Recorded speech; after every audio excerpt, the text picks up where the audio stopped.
Carthaginians defending the city were attacked by 3 Roman legions. Arab women stripped them of their tunics and their swords and lances. The soldiers She was lay naked attacked by what appears to be essentially a robot. 2,000 years. Admiral. Admiral.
Not a hero, he's a criminal. Shut up!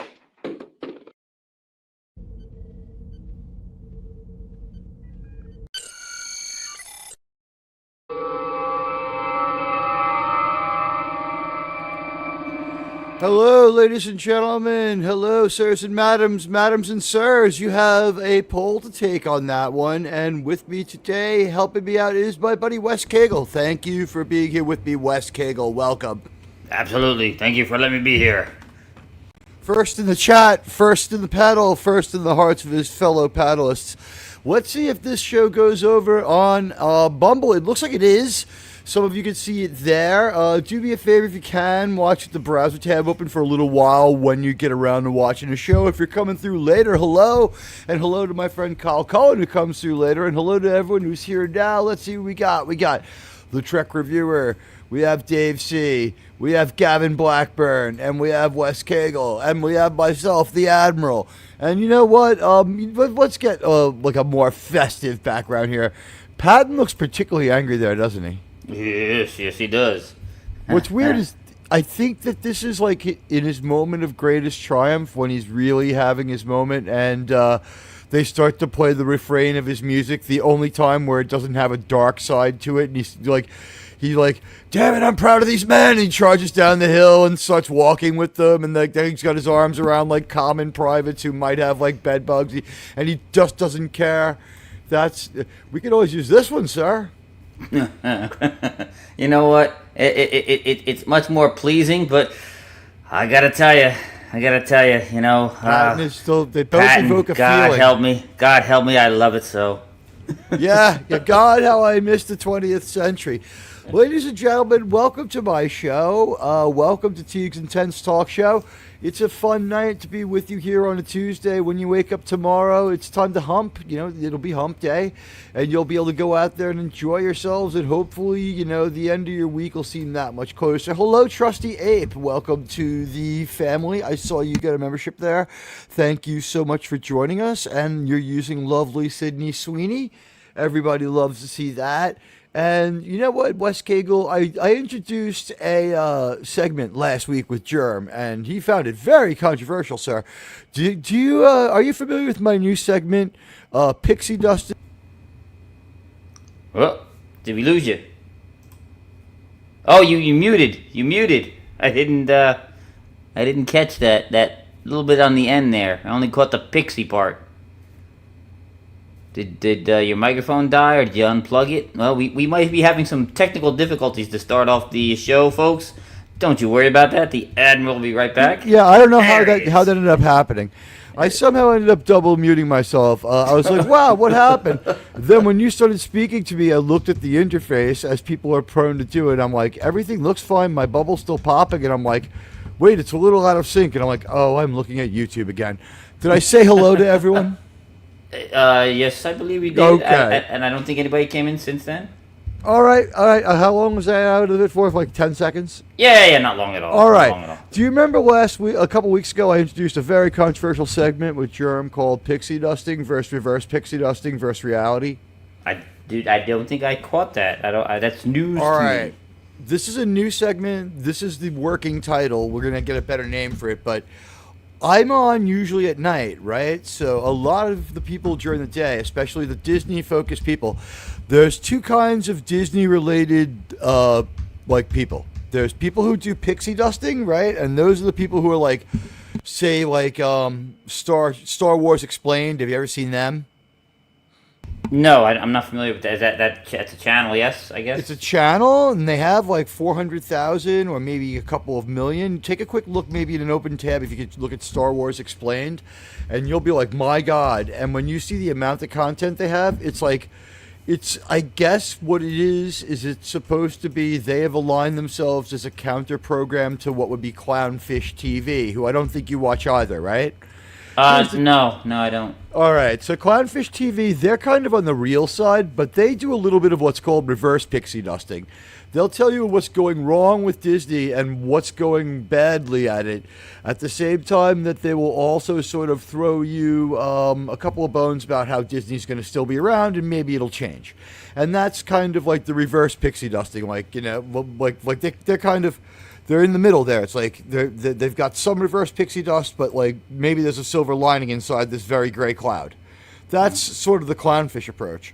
Then there's other people who are just pure pixie dusting, and like Star Wars Explained is like pure pixie dusting. They're like, Book of Boba Fett was an awesome series with a fantastic breakaway to the Mandalorian that was absolutely planned, and not because they were embarrassed and behind schedule, you know. And then like they'll like... The guy has time to build every Star Wars Lego. He has time to play every level of every Star Wars game. Him and his wife seem scripted and gassed and like dental gassed. And they're like, hi! And it's just like, it's really weird. And they do pixie dusting. So they're very, very, very pro-Disney.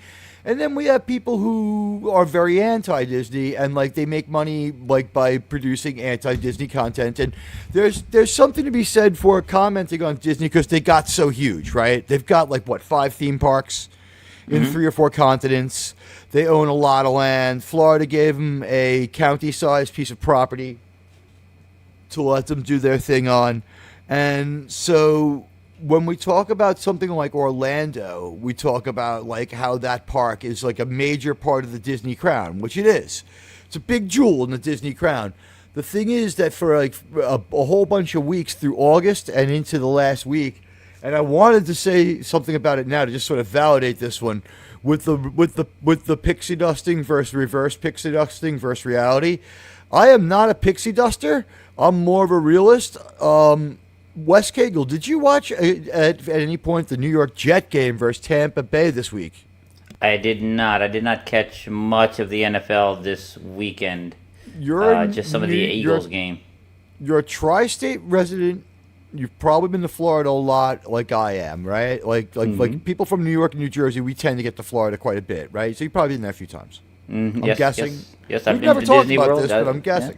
Yeah. Been to Disney World. My brother lives down there, so I visit him, when I can.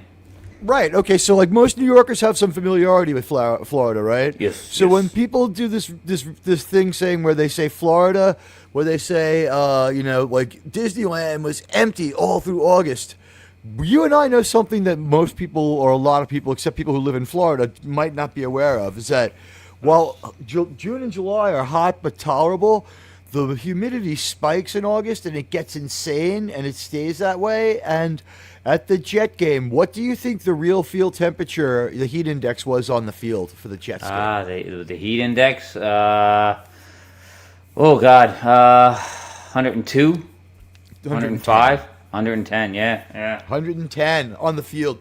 So it was 91 degrees with 76% humidity. Now, if you guys want that translated to you, this is the same weather as Disneyland had on Sunday. It was actually a little more humid in Disneyland because, remember, Tampa is 70 miles away by the Gulf of America. Disneyland is... Sir! Like, Disneyland is 70 miles away in Central Florida below sea level, so it's much more humid in that swamp. And so these are the cities that have the same temperature as Disneyland right now, okay? Ready? Wes Cagle, would you be surprised if I told you that on September 21st, 2025 at 1 p.m. local time, the identical temperature to Disneyland was in Kuwait City, Kuwait? 92 degrees Fahrenheit with a relative humidity of 75%, yielding a heat index of only 100, 10 degrees cooler in Kuwait City than it is in Tampa. It was nicer in Kuwait City than it was in Disneyland. It was 92 degrees in Kuwait City. It was 91 degrees in Disneyland. But the heat index was 10 degrees lower by the ocean, which Kuwait City a lot closer in its proximity to the ocean that Tampa would be than Disneyland. Disneyland is really far inland. You know this and I know this, and below sea level. There's not a puff of wind in Disneyland. Okay, so Kuwait City, 92 degrees was the high that day with a relative humidity of 75, lower than Tampa's 76. Yielding heat index of just about 100. Now, also, here's another one. At Manaus, Brazil, was the same temperature as Disneyland in Orlando on September 21st, 2025 at 1 p.m. local time during the Jet game in Manaus, located in the heart of the Amazon rainforest. It had rather comparable to Tampa during the Jets versus Buccaneers game at 1 o'clock in the afternoon with 89 degrees Fahrenheit, so lower by 2 degrees, with 4% less, 72% humidity, with a heat index of only about 100, so still significantly 10% lower than Florida. Historical and climate data from the Weather Spark and TimeData.com in Manaus in September typically sees afternoon temperatures of 88 to 92 with relative humidity of 70 to 75%, pushing the heat index to 98 to 102 degrees Fahrenheit, the city's most tropical climate. 110 in Disneyland, okay? So when people say that Disneyland was empty all through August with the temperatures that they're still getting now, you and I know this. Would you ever go to Disneyland in, you're hesitant about July, right? Yeah. Hesitant. Yeah. Not full no, but you're like, let me take a couple. You're looking at your phone when people say July, correct, sir? Yeah. Absolutely. No, July's still no good. No good. I went we July is we pretty planned our bad, trip. but Disneyland makes a lot of money in July. Yeah, I understand that. There's 'cause it's somewhat peak less summertime, humidity. It has a lot to do with it being peak summertime. Disneyland has enough park and enough availability that you can fill that place up for that 4 to 6 weeks and have people be like, I have to get back to my life and make the money it takes to spend $1,800 for a family of 4 to be inside of Disneyland, less airfare and hotel outside. Yeah. Yeah, that was a recent estimate that we saw put on YouTube, and the guy was fairly conservative about it. He drove there, so gas didn't go into it, and he tried to eat on the cheap. It was still, food wasn't the biggest problem. It was hefty to get in. Now, what do you say? If you go to Disneyland in August, you save $50 because you don't have to wait online. If you have to wait online for 20 minutes with 110 heat index, that is nothing near as... I'll wait in line for an hour in 82 degrees and sunny. Yeah, no. You know what I mean? Yeah, you're not moving in that line and you're in a crowd. It's hot. That's hot. That is hot, brother. And you know what was a problem that was occurring in Disneyland? Now, who would be figuring this one? But violence. Violence started happening in Disneyland, not this year, but last year. We heard about it more. Because what they did was they closed down for renovation and rethemed a really stigmatizing attraction. Disneyland has rides and attraction. What attraction, Wes Cagle, if I told you of all of them? do you think had the most people the most angry? I'll give you a hint. It's right near where you pay to go in. I know of the two big ones that they shut down. For anger? Well, yeah, no, I don't know about anger. They closed it down because they were problematic. So the boat ride. Well, they didn't shut it down. Splash Mountain they shut down. Moana's something or other now, yeah. And they didn't close it down, but they tore out a whole section of that riverboat ride, didn't they? The riverboat's gone. Oh, then they got rid of the whole thing. Yeah, Sawyer well, Island is gone. I guess the Song of the South part was just too much to save it. Then that was on Splash Mountain. Oh, was it? Okay. Yeah, the Song of the South related, the Briar Rabbit and Uncle Remus related stuff was on Splash Mountain. Ah, okay. I knew one of them. You know what? The one that got closed down for sparking violence was you'll never believe this one. It'll shock you, then it'll make sense. Tell me if I didn't nail the emotions and the emotional range. You ready? Here's the one that was closed down because it was causing violence. Hall of Presidents. Oh yeah, no, yeah. Well, because they added the one of the most recent presidents that is just so controversial, sir. So they got rid of him.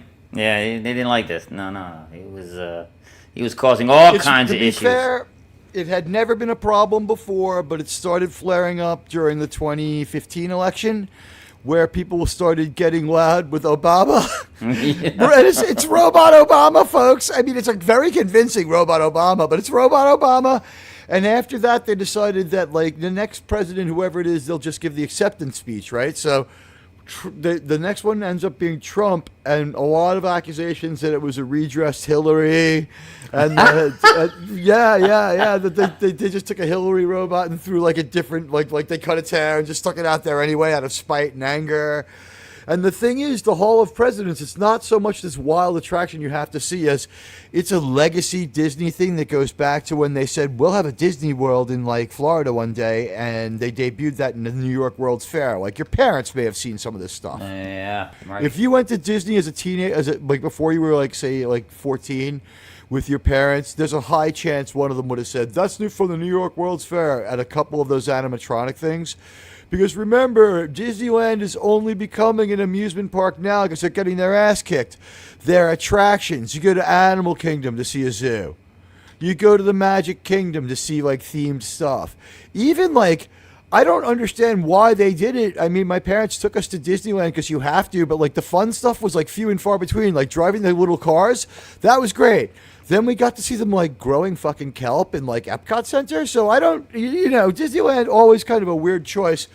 But they're not much of a park. They're more of, like they're not much of an amusement park. They don't have, like, rides as much as they had, like, thematic stuff. So it was always a little boring. But it was the Hall of Presidents, sir, was closed down because it was causing problems. But you know what? We are going to put things in perspective. Hey, Jason Love is here. Radioactive is here. Radioactive. Did that thing I gave you to go out to see Landman work? We have to figure out a way to get our guys up to speed for the next Landman. I finished it. Landman's fantastic. I finished don't spoil it. No, I'm not gonna. 3 more episodes to watch. Yeah. There's 10, right? Yeah, 10. Yes. Yep, I was watching in bunches of 3, and then when I got to doing the last 3, I'm like, hell, I'll just do the. They really work. It seems to me it works very well in bunches of 3. Yeah. It seems to me that it's made to be watched about 3 at a time. Yep. No, it's perfect, So and I got God. You know what? I gotta tell you, it was good. Here's the thing with Landman. It's a really good show, and the thing is that the show doesn't try to have it both ways. It presents a point of view, and it lets the audience kind of think about it the way Star Trek does, and I really liked that. All right, Landman is not in any way like Star Trek in the sense that he goes to planets and shit like that, but Landman presents a bunch of things from our world that are not super new, but they are still controversial. So, like, they merit thought, but, like, Landman presents them fairly evenly. A few people were very passionate about the idea during the Landman panel that Landman actually nailed the carbon footprint. And since we're not talking numbers now, I'll just say why we have to be a little bit careful about going too far with that. Like, while I agree that was probably right, if we make a claim of correctness on behalf of Landman, like, it doesn't matter. Yeah, you're gonna notice. Yeah. Well, the thing is, I believe, like, there's one for political speech. Yes. You can kind of buy a license to have, like, more freedom of speech here. Oh, really? Yes. Okay. So it's like the Catholic Church now, where you're buying indulgences for your sins. Well, if you check off certain boxes, you come under certain other AI's auspices, and if they find out you're kind of like freelancing off your ground, is where you can get in trouble. So that's why, like, one of the reasons I always put satire and sarcasm as hashtags. I mean, they won't save me, but I can always point to that and say, we do reviews, but we also, like, the review itself's not sarcastic, but there is sarcasm and humor in every show. And this week's Star Trek show was fantastic, and it brought something up that we said we would save for the weekday show. There's a man. He is a colorful gentleman. His name, you've all heard of him, sirs and madams. He's, of course, controversial Tim Russ. Have you heard of this man, Wes Cagle? Yeah, I have heard of him. Now, would you agree with me that this man has demonstrated through his actions on X that he is, in fact, a very good actor? Because Tuvok, nothing like Tim Russ at all. I can still enjoy Tuvok. He's a better actor than Patrick Stewart in the sense that Picard now annoys me. Do you know what I mean?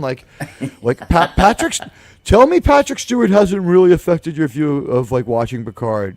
If you're me, yeah, it kind of has. Like, Sir P. Stu has been, like, he's been aggressive. I agree. He's been apologetic for his own show. Now, once P. Stu was telling you that he was wrong to, like, be, like, this great leadership character who, like, looked for other ways to solve problems and had all these interesting, takes on things, and once he said that was wrong and started questioning it, the rest of us, like, were invited to do it too. And unfortunately, what happens is when I watch, like, The Next Generation now, like my headcanon is not working the way it used to. Like, he'll take 2 shots from a Romulan warbird, and I'll be like, oh, well, you know what? The Enterprise has got so much better shields, it can dissipate that off like nothing. And plus, the Romulans are probably only giving him a little love tap. That's how Romulans say hi. Picard's blowing it off. Now I'm like, you wuss. Return fire. And other episodes, like with Hugh, where I was on the side of Picard when I saw the episode the first time. I just saw that episode again. There's an episode that comes not too long after it where, do you remember the female blonde chick, Admiral Nechayev? Yeah. Oh, yeah. She, I don't know how I feel about her, but I remember her. Yes. Go ahead. You know what? You're going to like her more if you watch the show now, because she rolls up on Picard and she calls him a loser and tells him that he's never to pass up a chance to stop an alien incursion again with something like what happened with Hugh. And she absolutely scolds him and orders him. And wow, what do we got here? Greetings, sirs and madams is losing to greetings, madams and sirs, but we only have 6 votes. Can we get some more votes? Guys, it's good to have everyone here, though. It's nice to have people watching, and it's just good to be heard. You know what? Tuesday nights, everybody's live. The show tends to do, a good number. This is always the lowest viewed show of the week, only because it doesn't build up the after views. And for whatever reason, later in the week, Thursdays at 11 just go real well. At 10 o'clock, there's still a lot of other people in our community on. It feels like a log jam, you know what I mean? I'll try to do my thing now and carve out my slot. So I appreciate everyone who opens the browser or tweets out that I'm live or hits the like and follow to sort of increase the bandwidth of the signal here for saving Star Trek as we delve into a man. He's a strange man. He's an intense man. He is a man who ain't found shit looking for a clue. His name's Tim Russ, and his Twitter bio says, X bio says, I have been working as an actor, director, musician, and voiceover artist for the past 39 years here in Los Angeles. Well, I think the last 2 words really tell us a lot about maybe the problem. Could it be that he is like just so isolated and insulated for 40 years almost on the West Coast that he has no Like, first of all, like, it's not a crime to have a gray background of no Twitter banner, but it is a sign that you're doing your Twitter yourself now, isn't it? Oh yeah, yep. Absolutely. Now, are you familiar with the kind of things Tim Russ will say and do on Twitter? Because we made note of this in one passing minute on last week's Saving Star Trek, and I could not believe this. It wasn't on Saving Star Trek, it was on the weekday show.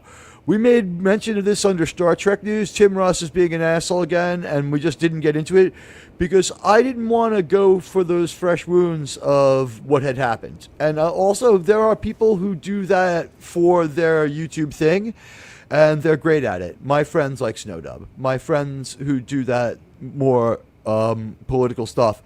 I feel the way I feel, and I make no apologies for the way I am. But like one thing I do believe is that Michael Jordan was correct when he said everybody buys sneakers, didn't he?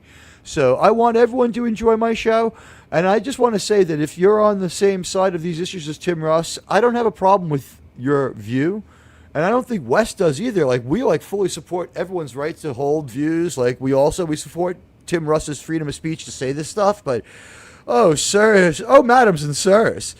Russ, is Tim Russ using his freedom of speech maybe to irritate people and be antagonistic, so to speak? He might be, but I mean I agree with you. I want everybody to be able to speak. As a matter of fact, I'm of the mind that many on my side, if I can say my side, believe that you're allowed to say that your West tends to go a bit on the right side of the aisle.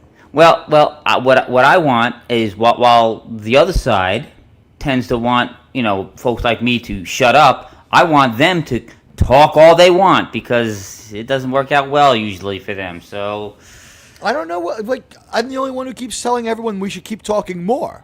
Oh, absolutely. Well, first off, it just shines a light on their things if it's not good. But it's if we keep talking, it's the only way that we can finally reach a consensus at some point. If the other side would actually just listen instead of going la la la la, I don't hear you. I heard one person, I'm not going to name the name. I keep track of all kind of YouTubing, so I'll drop in on Ben Shapiro as often as I'll drop in on David Pakman, right? Because I want to understand new methods and new stuff that's fun and how to get people excited about a poll.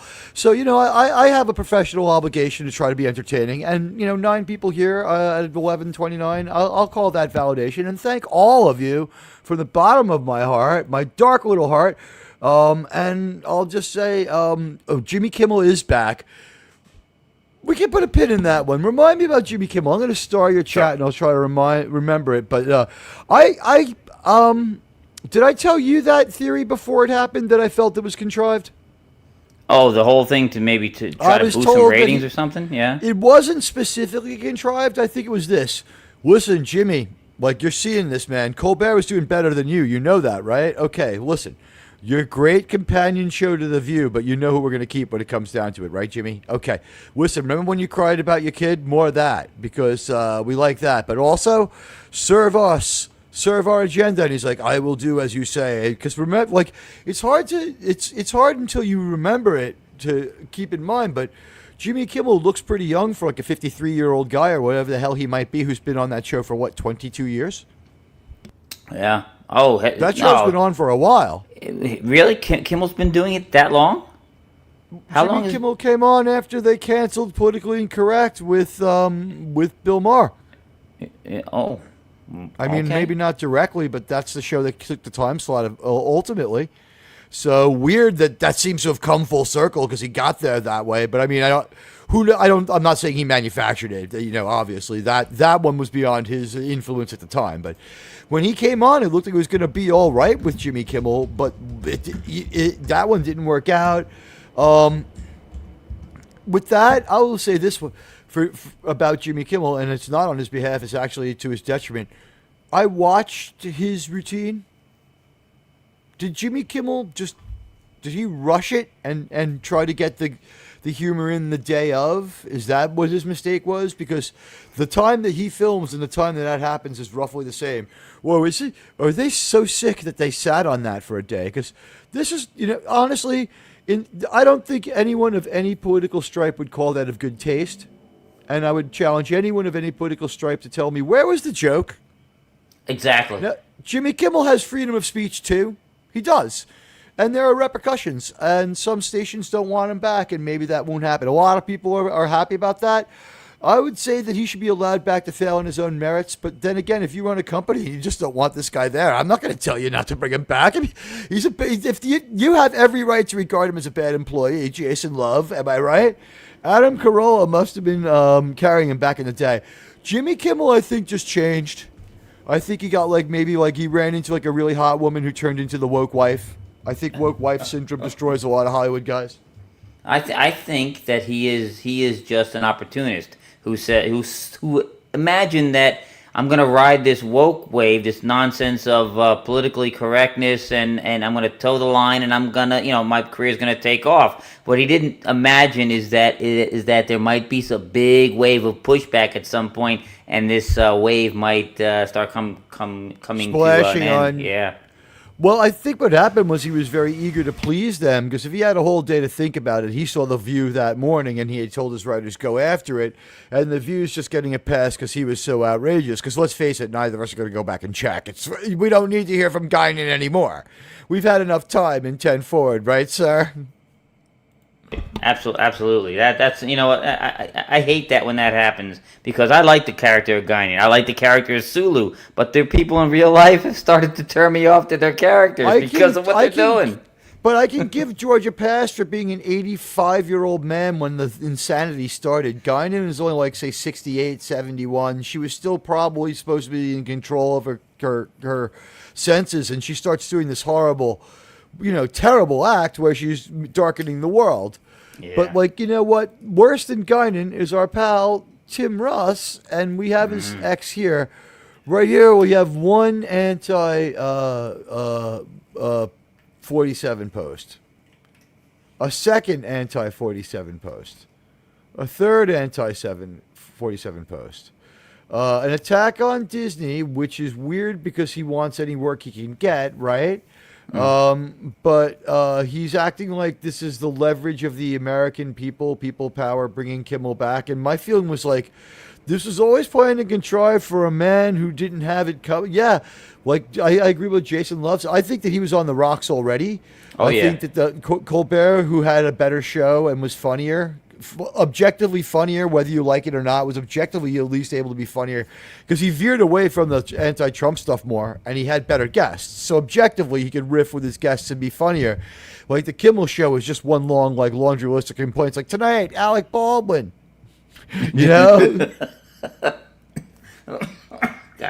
Michael Moore. Tonight, God. Alec Baldwin, Michael Moore, George Takei. Yeah. Some ugly woman who's going to tell you how to... Lana Dunham. Oh, God. Sir, no. Sir. Hey, DJ Ronnie G, hi. It's good to see you, man. Hey. Hello to you. Hello to you, my friend. You know what, sirs and madams and sirs. Madams and sirs. I'm going to try to do it properly. We're broadcasting over on the Green Band and on this one. It's great to have people watching. It's great to be engaged with you. And we're talking about how Tim Russ is I was counting. I have to go start over again because I got a little distracted here. But don't worry. It's solid. So 1, 2, 3, 4. Is answering your own tweeting again? I guess not. So 5. It's great that they threw a Tesla ad in the middle of his feed. Robert Reich, so quote tweeting another doomsayer, but Robert Reich, at least in this tweet from context, least seems to be trying to bring receipts and talk civilly. So Tim Russ here co-opting a more civil person to intensify their message into hatred. In the 17th century, people were so baroque they were looting in the streets. Okay. That's actually funny. That's actually funny. That used to be the only thing he did back in the day, early in X. He has been destroyed by being too... This is what I call Stephen King syndrome. By being too involved in his own... when Stephen King gave his words away for... when Stephen King charged money for his words, people lined up around the block to pay money for them, right, sir? Yes, he did. Yes, and when he started giving them away for free, suddenly people didn't want his words anymore. They turned out to be hurtful, unnecessary, and a lot of times very mean. So people started... he's on right now. You got me to watch. Don't worry. We're going to counter stream him. We have like a better audience, more people watching, a higher IQ demographic, and everyone who's watching me rather than him. Let me tell you something. Tomorrow, your luck will be better. Your penis is going to get larger. If you're a woman, your breasts will be larger. You're going to lose a little bit of weight. Your hairline will start to rebound. Listen, this is where it all begins on my show. I make no false claims. I simply make satirical ones. Everybody knows that won't happen, but. You know what? Like here we are spelling his doom right now. Like, try to give people a little room, a little space. Come on a little later. Let people know. Teag 10, really. Teag Tuesdays at 10 sounds great, but Teag Tuesdays at 11 is what it's going to be for a while. So, I don't know. It's the TET. I don't know if my father might not be happy if I called it the TED offensive. Oh, God. You might not like it. As soon as you spelled it out, I'm like, oh, God, here we go. We're going away. Well, I'm really good with the branding, which is one of the things that's caused me a problem in my time on YouTube. But Tim Russ, not so good with the branding. And by the way, I want to thank Krimlon. Krimlon takes everybody from our channel. We meet him down by the dock, and we all go out in his cruise ship to the 8-mile limit. And he has a theater where he shows us on a VPN, Alien Earth. And, sirs, how many of us went to the dinghy and started heading back to land in the middle of this week's Alien Earth? Was that pre-tarded, or was that just me? I don't know. I haven't seen this week's episode yet. Oh, I'll keep it to myself. I will just say this. In the opening 1 minute, we see the xenomorph and the costume. You can see the folds in the material. It's not very well done. They should have diffused it a hell of a lot more. Oh, I don't know if they didn't care or if they didn't catch it, but it was too HD to be that bad. And I've been watching that goddamn goat shiver for goddamn too long. Sorry, guys. But, sir, I just realized I went to use the sir emoji, and it's locked for me. YouTube failed to re-up me again this month. I gotta do it manually, sons of bitches, you YouTube. We'll celebrate you joining the channel like it's the first time. I'm sorry about that, sir. No, it's not your fault. It's YouTube does it to me every month. You know what, guys? They don't turn on the red light. Is it because, you have a unique payment method that we won't spell out that sometimes can cause it. But, guys, make sure you're still subscribed to the Admiral. Make sure you're still part of my channel community. This is the thing with Jimmy Kimmel. We'll bring this one to a quick close. We hadn't planned on it. We got a new member. It's Wes Cagle. Welcome. Yay! Wes Cagle has joined the channel. Thank you, sir. And honestly, to everybody who is a member of my channel community, YouTube payday was last couple of days for a lot of us, and it made a big difference for me. It helped me get the editing software that I'm using to put together an Azadi Prime video for you, and it was very helpful. Like, honestly, I really appreciate it from the bottom of my heart. It's not life-changing money yet, but this hobby no longer costs money. So thank you so much from the bottom of my heart. I can only thank you really sincerely. And all of you, those of you who buy memberships, those of you who are here to receive them, those of you who are interested in my channel, I love you all, as Ozzy Osbourne says. And in the same way that Ozzy loved his audience, I have taken that to heart as a mission. AI Ted Cruz, you know what? I would like to help program that as a Cuban myself. I think I could help give it some insights. Like, I think I would teach Ted not to cook fish in the microwave at work. Like, otherwise, nice guy who has, like, some problems. Like, every once in a while, Ted Cruz will just do one of those fucking bizarre things. And he didn't do much better than Marina Sudis when things got bad in Texas either. Like, and he's their senator. So, like, he should actually be, like, scolded a little bit for that, too. Let's not forget that.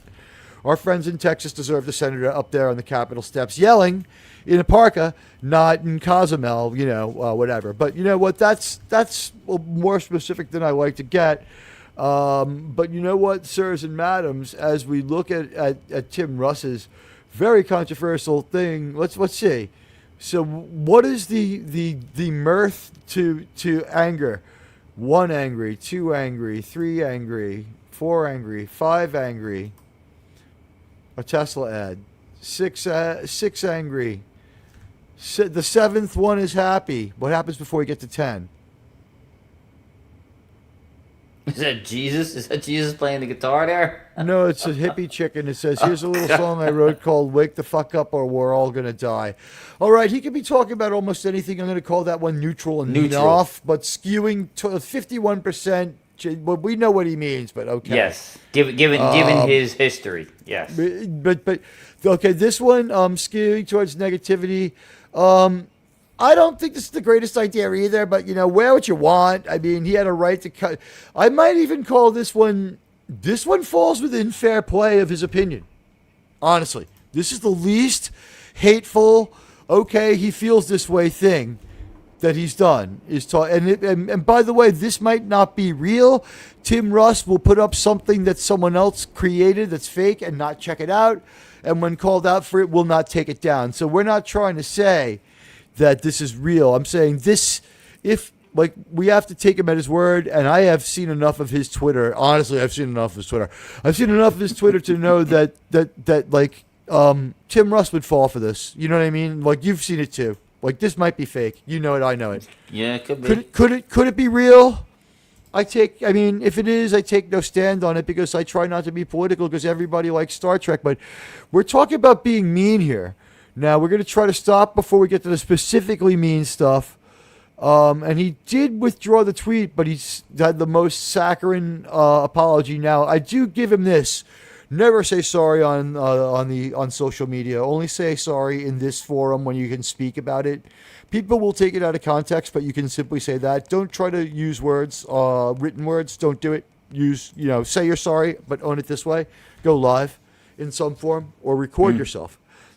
Seriously, like your words, you're never going to hammer out good enough words that aren't going to be twisted back against you. So his very dry withdrawal of it didn't work. Like if he had said, even with some emotion in his voice.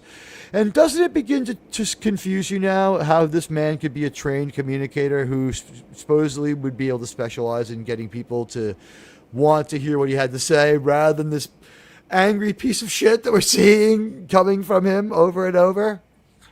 Yeah, no, he I think he went to the same school of so political now he's savvy on to as trolling. Obama. Yeah. We're back to September 20th, so only 3 days ago, after making a major mistake, he's back to trolling a man who's died. I didn't talk about it, and here's the thing. He's in my purview. I would have been well within my rights to go off on it. I felt that it was wrong. But here's the thing, Az made a video about it, and Az made a very good point, and I should have done the same thing he did. We all saw Robert Beltran say the right thing. Congratulations, Chakotay. Robert Beltran said the right thing. And we all saw, we all saw Tuvok say the wrong thing. So I'm going to split the difference in the interest of being a professional entertainer in the sense of I want to entertain you. I want you to think and engage and not be stigmatized and be able to come here no matter how you feel. And some of you know how I feel and some of you don't. And that's the beauty of it. I try to be cryptic enough. Although Grok seems to be forming an opinion of me based on the fact that I don't think you should make fun of fallen U.S. soldiers, which I don't think is a political belief. I think Grok is wrong on that. I think there's plenty of people who aren't crazy on the left who know you shouldn't troll U.S. soldiers. Hey, Outlaw Bill. Speaking of the left, just kidding, Outlaw Bill. Outlaw Bill has several really funny Trump T-shirts that are great and pro-Trump. At least this stream has so much more intelligence and so much going for it than the is the brilliant Admiral Hail Teag. Hail Outlaw Bill. I'm hoping that we can do some more football. Thursday night is just rough. I wanted to come by and do Fitzy and the Gang. Editing ran late. I had an appearance on someone else's anniversary stream, and I'm so sorry, Outlaw Bill. I want to call football with Outlaw Bill again. Outlaw Bill is a great broadcaster. You should sub to his channel. Wes Cagle, could you retrieve that for me and put it in the private chat, in the regular chat, while I tell people how great Outlaw Bill is? Outlaw Bill, ladies and gentlemen, is a very started giving YouTuber. You can watch movies with Outlaw Bill. You can catch a lot of stuff with Outlaw Bill. You got to catch him live. You have to use some intelligence here. On YouTube, you can't just retransmit someone else's copyrighted material. You can use several creative workarounds, which YouTube does allow and does encourage. He'll keep you company and give you special commentary. He's quite knowledgeable, and he's a real fun guy. We love Outlaw Bill. And Wes Cagel's got his link right there. He already has a lot of subs, but he could use a few more. Go over there, bang it around with him.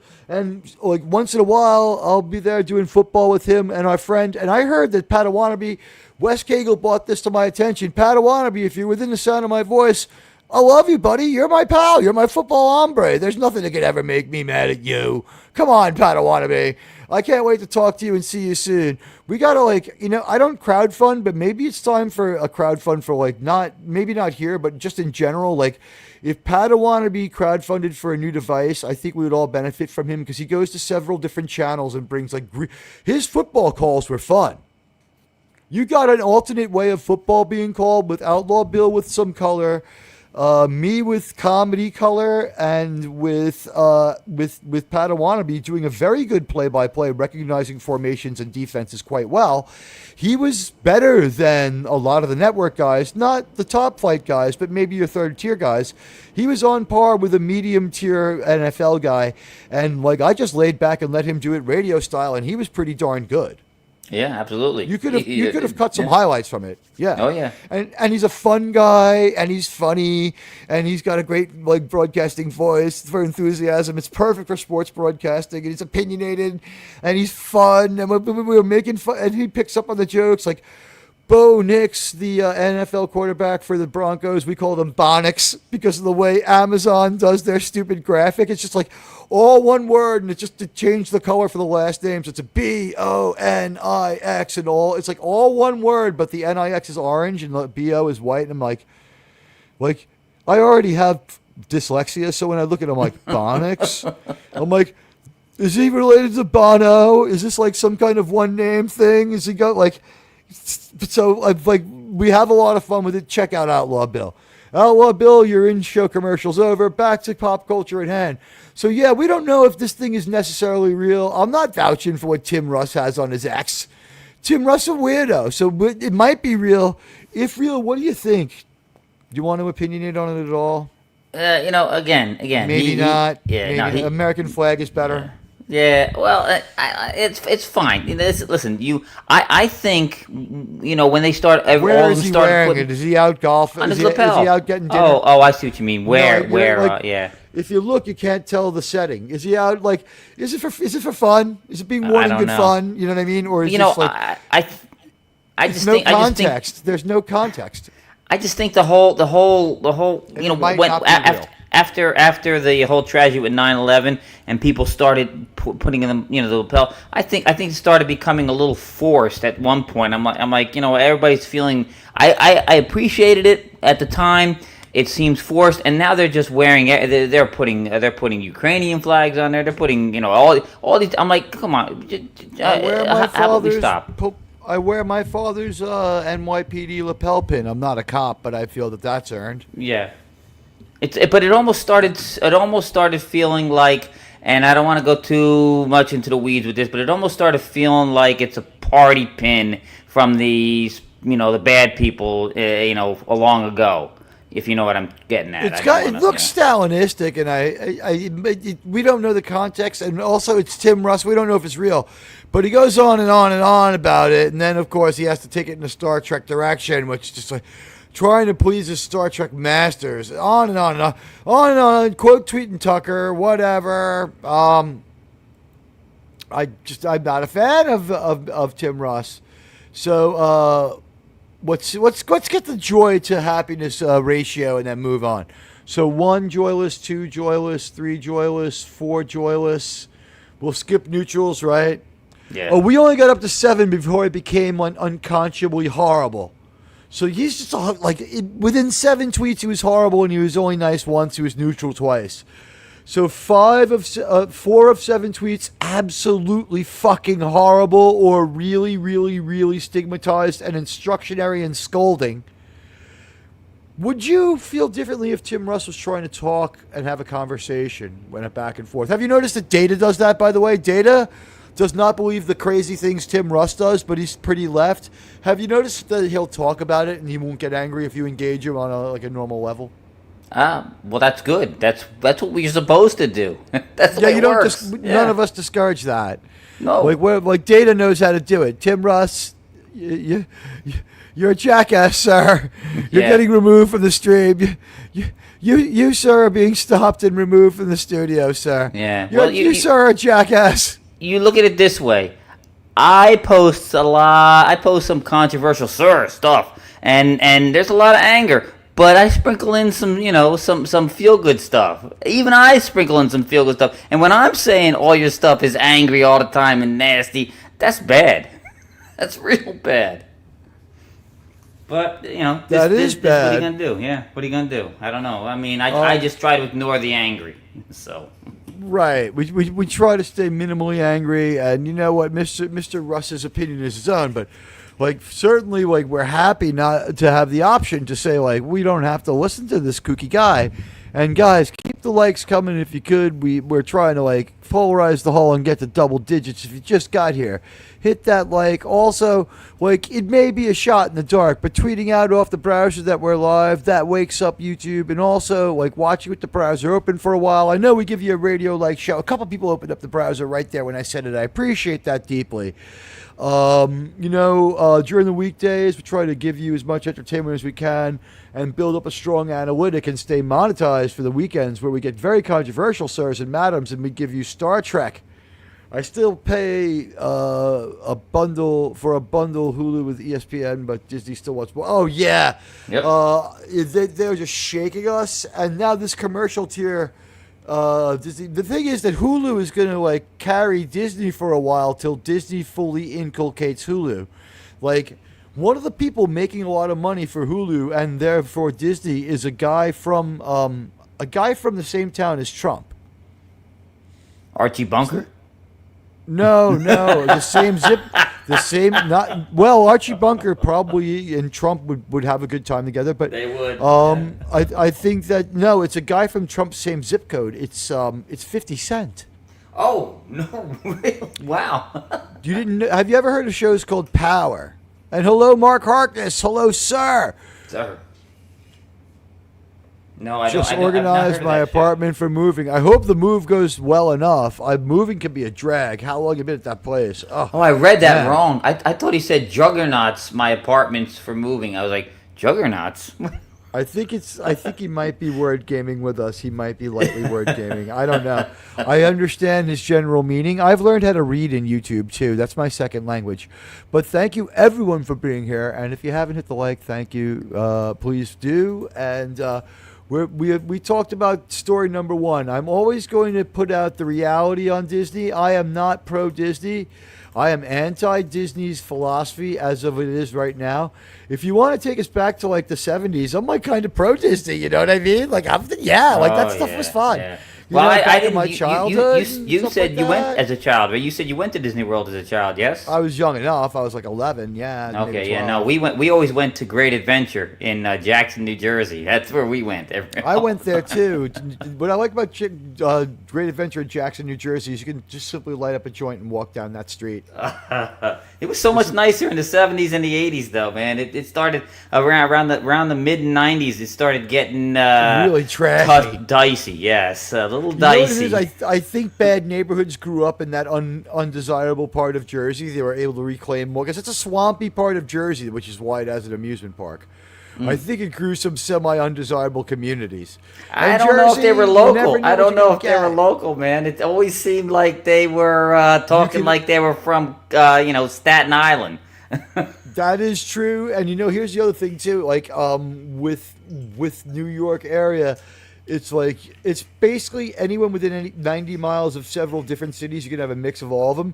People there live close enough, like West does, to Philadelphia, where you don't want to go to Dorney Park. That is like a prison yard mentality at that fucking park. I went there with my hot blonde girlfriend, and I was just I was like, we have to grab your kid and get the fuck out of here. Let's just go to Hershey. Is that place still open? I don't even know Dorney Park was still going.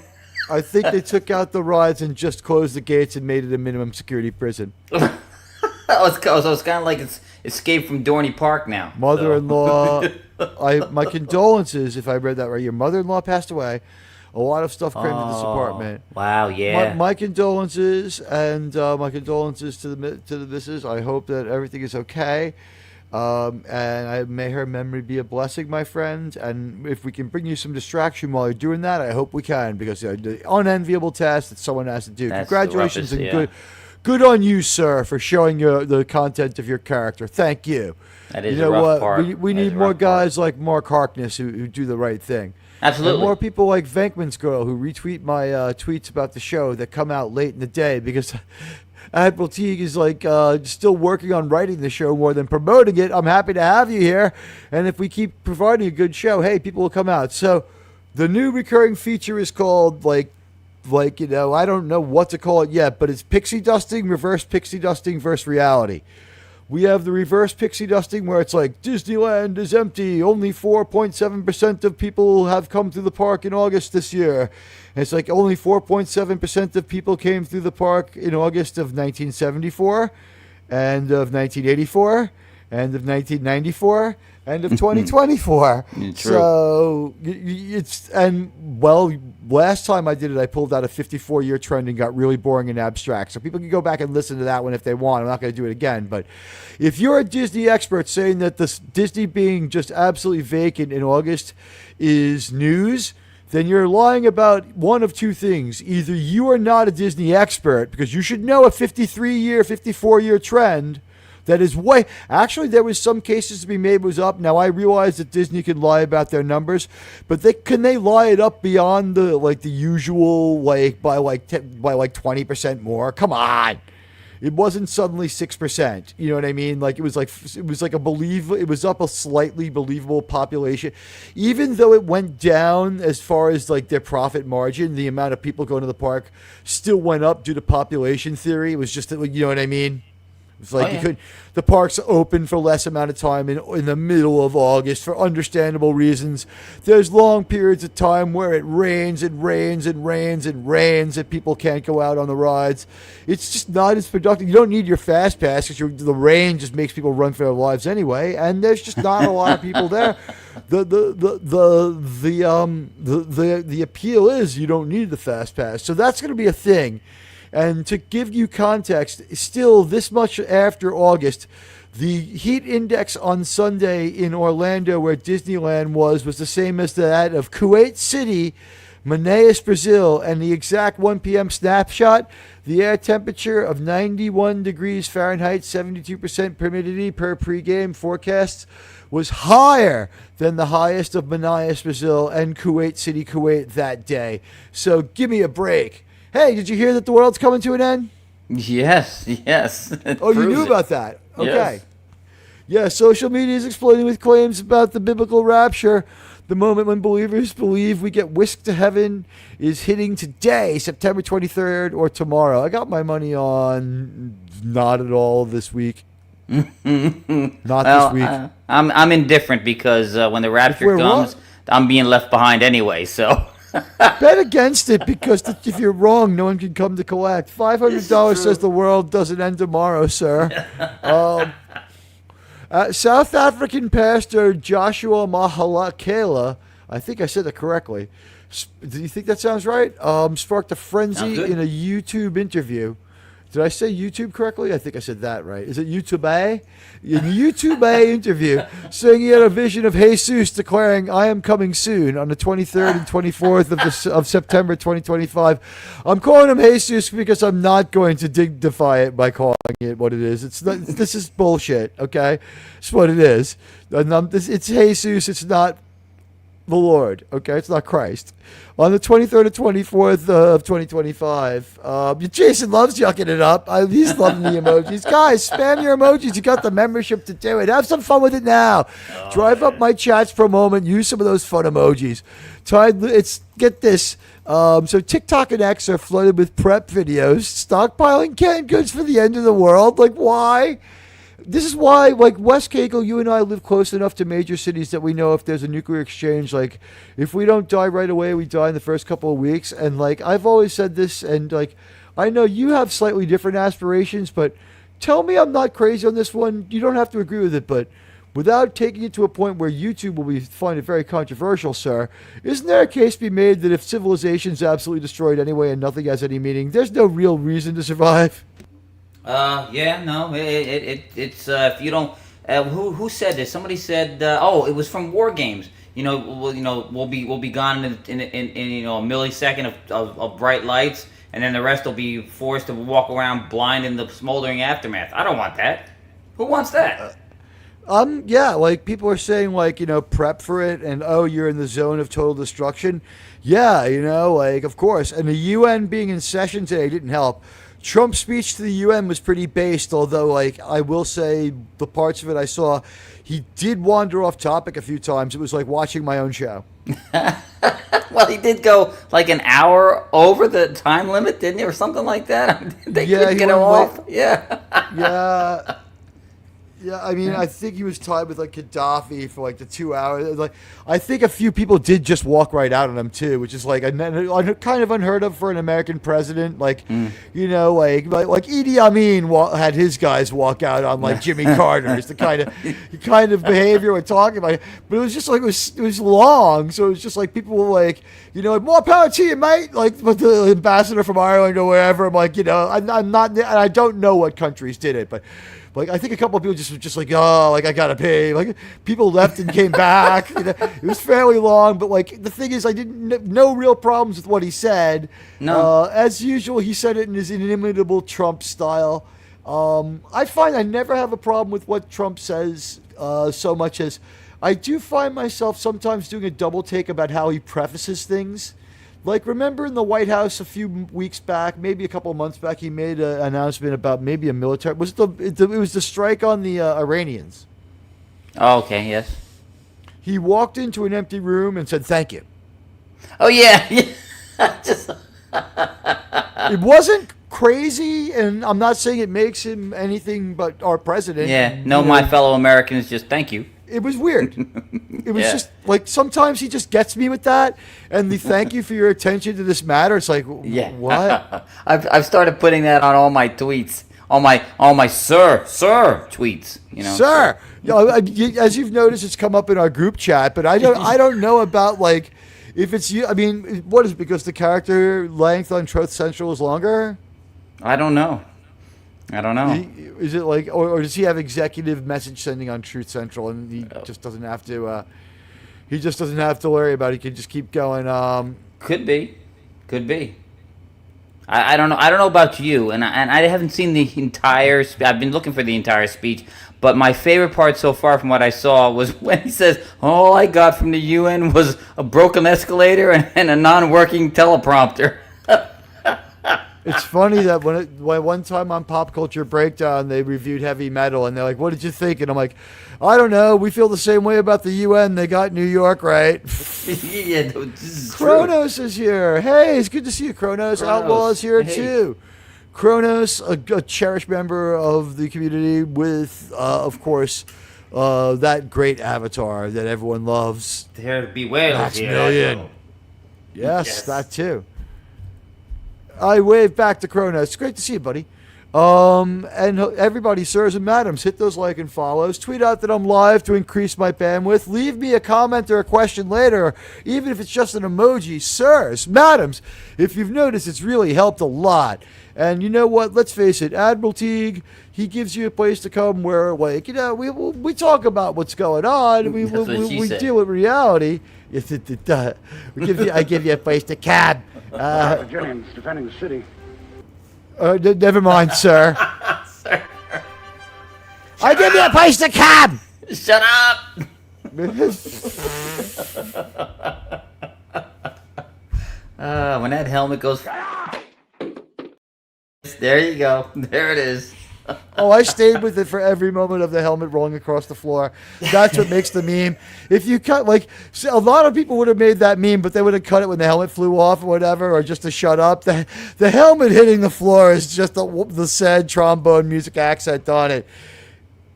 Hey, got Lisa's Lisa's here, here. yes. We love Lisa. It's great to see you. Lisa, hello. Everybody's around. Listen, guys, we were just talking about like how it was hotter in Riyadh than it was in Disneyland on Sunday. So, Oh, you know what? Hey. maybe don't worry about that. And we're on to the end of the world. Quiz Go ahead. for the chat. Can anybody there listen? I'm gonna test you guys. Can anybody tell me what capital Riyadh is? What country? Saudi Arabia. Ooh, there you go. You know, Teague. Well, you're a man of the world, Teague. All right, everybody. Listen, get your hands ready over those buttons and get ready to hit A, B, C, or D because we're going to play a little game. We're going to give it a minute, and then Wes Cagle will give his guess after you guys have mostly rang in. So, Wes Cagle, think out loud a little bit about this one, right? Sir. We're going to play a game. We just saw how Tim Russ acts on YouTube, okay? You ready for a game show, ladies and gentlemen? I'm your host, Diamond Admiral Teague, and we've got with us my friend and sidekick, Wes Cagle. Wes, get ready to turn those letters for me. You look great in that slit-side evening gown. I'm told I cut a pretty mean figure. You know, everybody knows this. I will not write down my song parodies. I try to do them off the top of my head. So I'm filling one right now. You ready? I'm filling one right now with this one. You ready? Yes, sir. Give me a ticket for an aeroplane. Give me a ticket for an aeroplane. Don't got time to take a fast train. Lonely days are gone. I'm coming home. Vanna, turn me a letter. Oh, I bought me a letter and it was a vow so I could uncover my clue. Oh, yeah. I bought a letter and it was a vow, but the answer's not coming through. Ooh, ooh. Don't know what letter she's got to turn, but I know I want to be on the wheel of fashion. The wheel of wait. All of the letters start to look the same, but I want to be on the wheel of fortune game. Lonely days are gone. I'm a coming home. Vanna, turn me a letter. All right, it was a little ungrounded there. Here we go with our game show. It's called Who Said It? Extreme Quotes Edition. Guys, get ready. A, B, C, or D are your answers. Better to delete. Of course, I changed the word. An innocent by mistake than to mistakenly spare an enemy. Your choices are Pol Pot, evil dictator of Cambodia, objectively so here, Augusto Pinochet, who took his opponents hundreds of miles out to sea and threw them out of a helicopter hundreds of feet in the air. He doesn't get enough credit for his evilness. So A is Pol Pot, B is Augusto Pinochet, C is Tim Russ, D, none of the above. Better to delete an innocent by mistake than mistakenly spare an enemy. Was it A, Pol Pot, B, Augusto Pinochet, or C, Tim Russ, or is your answer D, none of the above? Wes Cagle, you want to think out loud here. Now, Augusto Pinochet, he had style. He had a great Yahtzee-style jacket. Just great Yahtzee. Well, that's because they all brought them with them when they ran to his country. His was made in Germany, pre-1945. He wasn't afraid to rock the cape. Yeah, he wasn't afraid to rock the cape. Augusto Pinochet, not afraid to rock the cape.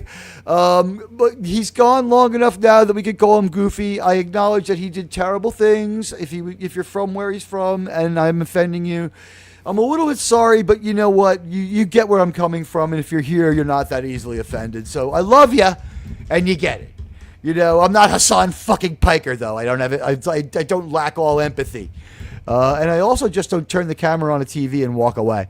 So let's see what we got here. Chronos says, let's see. Let's go back to JT Kirk said C. Chronos said D. The Trek reviewer said F. None of the above. So Chronos believes that it was none of the above. I guess F is also none of the above, right? Yes. Candace Owens right in there for I was Candace. At least I Mark Harkness says A, Pol Pot. And the correct answer, Tim, Is- do you want to give me a guess there? yeah, Wes yeah, Cagle? yeah. I would love.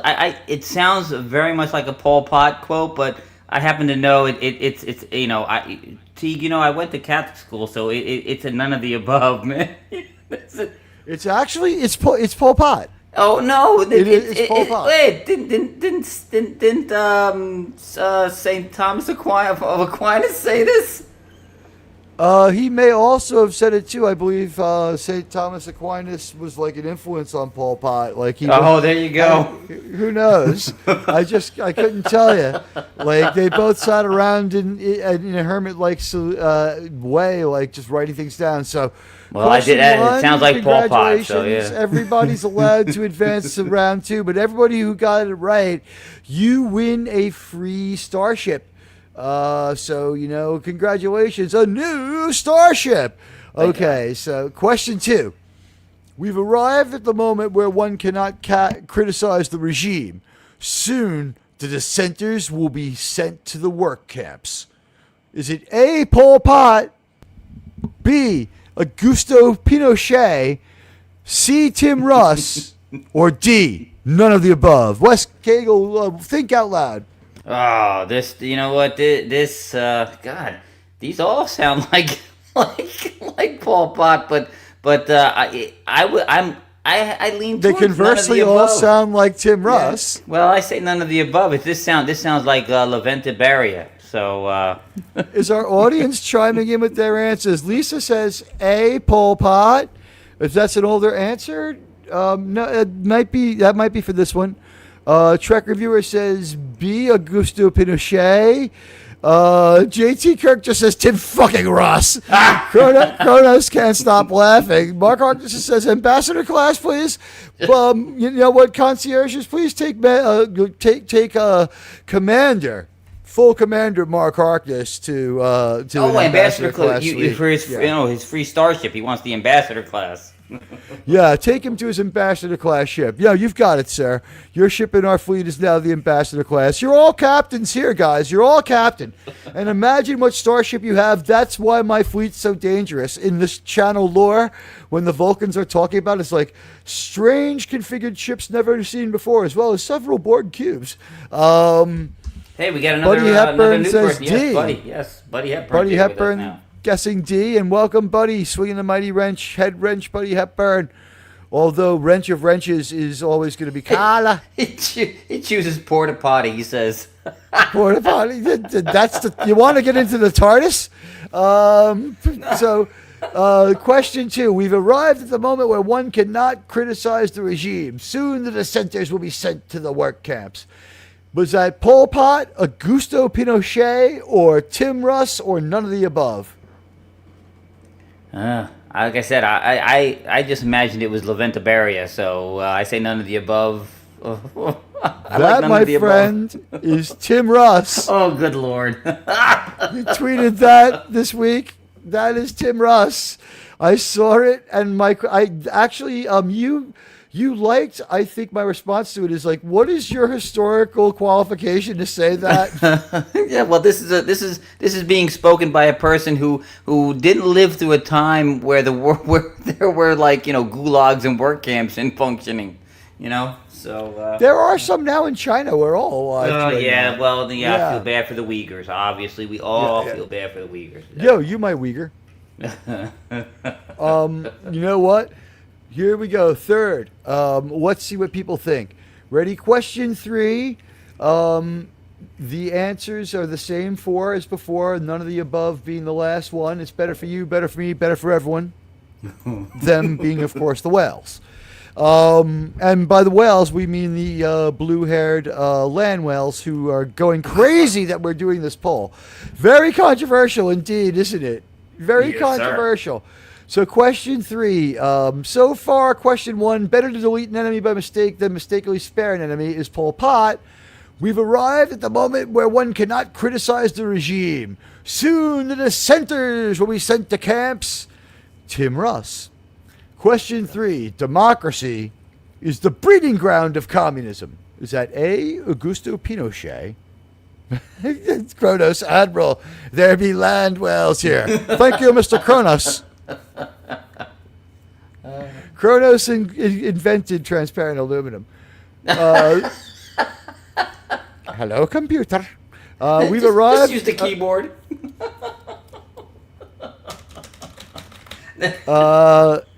Every YouTuber, right? Well, I want me to quote every YouTuber.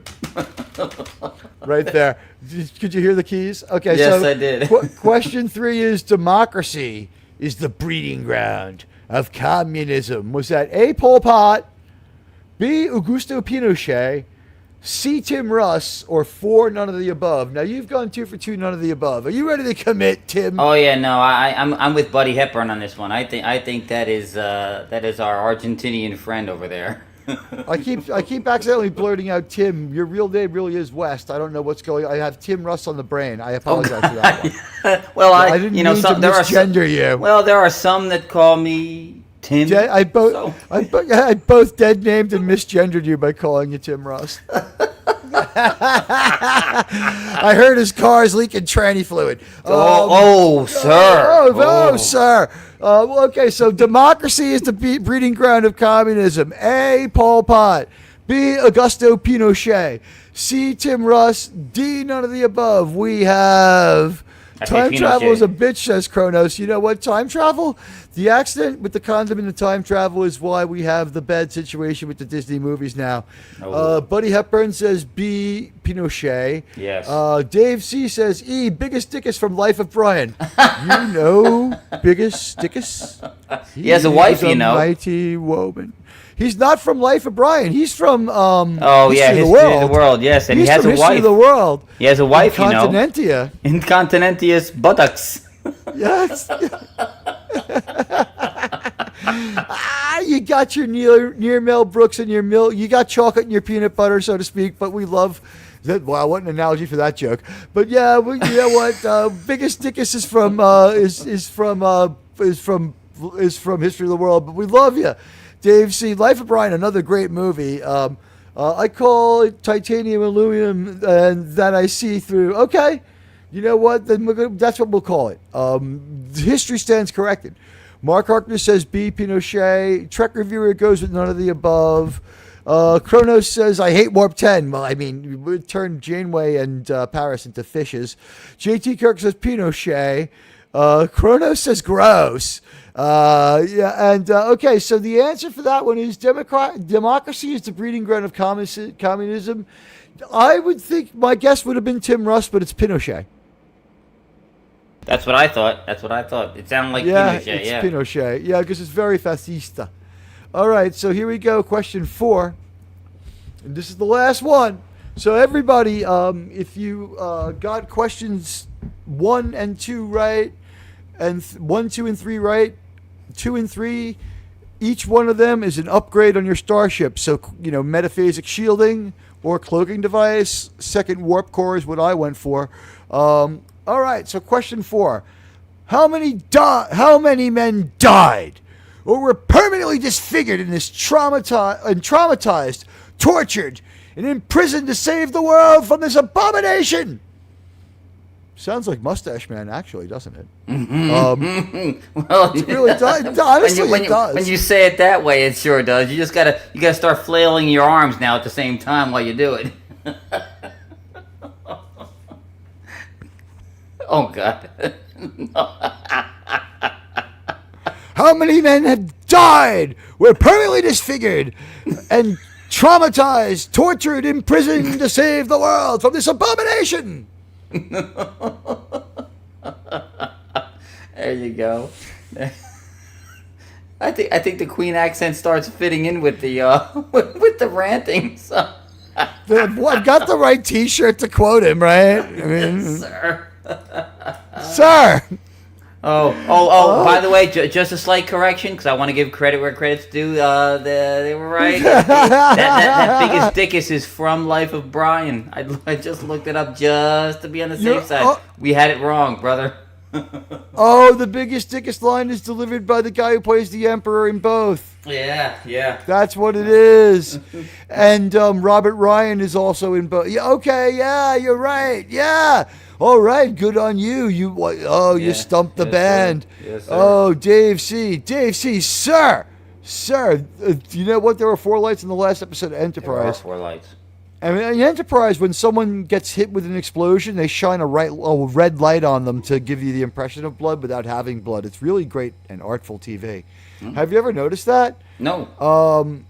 Yeah. Look for it in episodes of Enterprise. When there's an explosion by a bulkhead and someone gets thrown, they flash a red light, too, to give you the impression of blood without having blood. It's artful TV. They know what they're doing. So... Question 4. How many died or were permanently disfigured and traumatized, tortured, imprisoned to save the world from this abomination? A. Pol Pot. B. Augusto Pinochet. C. Tim Russ. Let's see. Dave C., I think, has said C. Yeah, this is C. That's is Tim. This is Tim again. This is Tim. Oh, and by the way, I just want to say hello to the Trek reviewer. The Trek reviewer, the Trek reviewer is here with us. Yes. He's been in and out of the chat. I've seen him here earlier. I think I greeted Trek reviewer. You may have. Yes. There is not blood. Is there not blood in space? Yeah, sure there is. All right. So yeah, everyone knows it's the truth.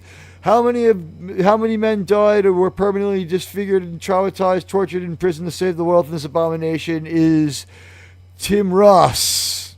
Yes. Now, why does this matter? Well, not inciting violence like Pol Pot or Pinochet's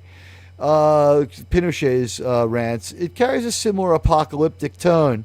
You know, he's painting his foes as threats. It underscores how extreme his rhetoric, whether from a dictator or in this case a passionate actor, can blur the lines, escalate tensions, and drown out nuance. His talent as Tuvok proves that he can embody calm logic. Maybe it's time to bring some of that Vulcan cool to X. You're an asshole. No, oh God! Now all I hear now is Dennis Leary in my head now. What? The asshole song. You're an asshole. He's an asshole. Tim Russ, you're a horse's ass. The way that you went after these people was wrong. It didn't make any sense. Yeah. It was real dumb. So, you know what? Sirs, madams, I believe we have decided it's going to, from now on, be madams and sirs. We have... the ladies go first. Ladies always go first, sir. Ladies have to go first. I find myself with, basically a refreshed crowd. We talked about this one before. Kuwait City, Kuwait had the exact same temperature as Disneyland on Sunday. Manaus, Brazil had the exact same temperature as Disneyland on Sunday. The 1 p.m. snapshot, it was nicer in Brazil. And just to give you context, Manaus, Brazil is deep within Amazon's rainforest, in the heart of the Amazon rainforest. And it's had weather comparable to Tampa during the Jets-Buccaneers game. It was actually slightly nicer. It was cooler with 10 degrees less on the heat index. Historical and climate data from WeatherSpark and time data indicate Manaus in September typically sees afternoon temperatures exactly the same as that of Central Florida. So these are 3 places that you just don't go to. There's no tourism in Florida. And this is one of the things, which month do you think has less money coming in tourism in Florida? February? And wow, 211. Someone was active again tonight, and all of a sudden we have this. Isn't that interesting, huh? Good Lord. Interesting, yeah. I was just about to say goodbye, but if this is a way of engagement, do me a favor and hit those like and follows. This is very, very strange indeed. And all the same people are active. The show of the Packwood freighter just landed, didn't it? It landed moments ago. Oh, I can see that there is going to be a show. Wes Cagle, were you going to be around on Friday for the show? I can see that there is going to be a lot. This show was scheduled for this time. And to have this happen, there we go to the very familiar 335 number. It's guess who's back? Back again, tweeting on X.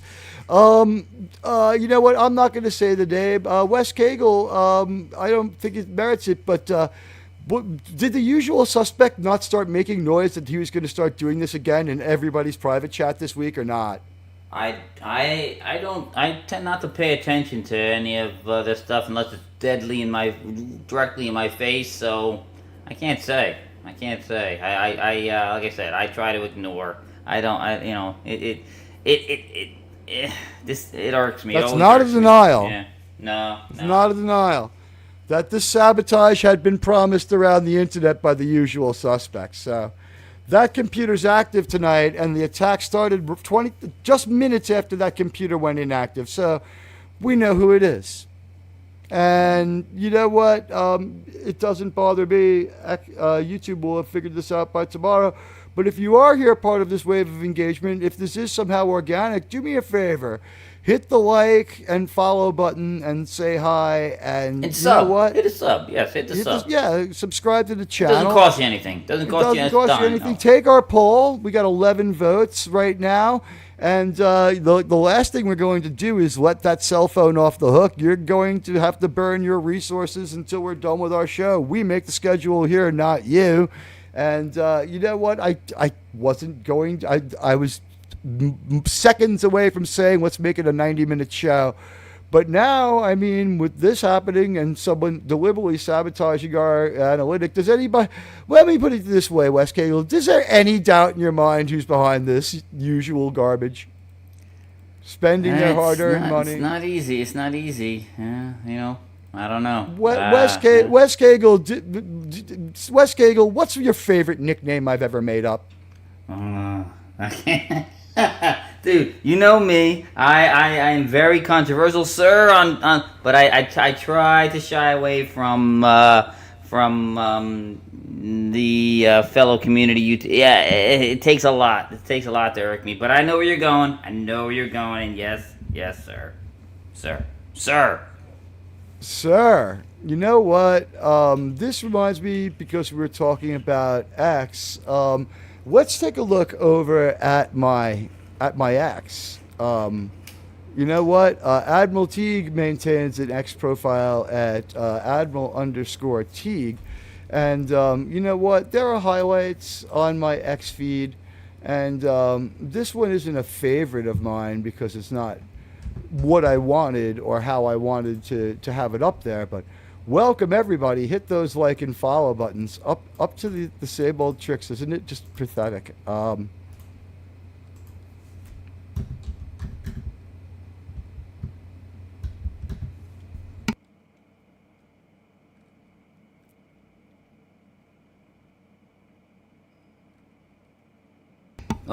are you muted? I'm still here. I'm just here. Okay. We go. I just wanted to pull up.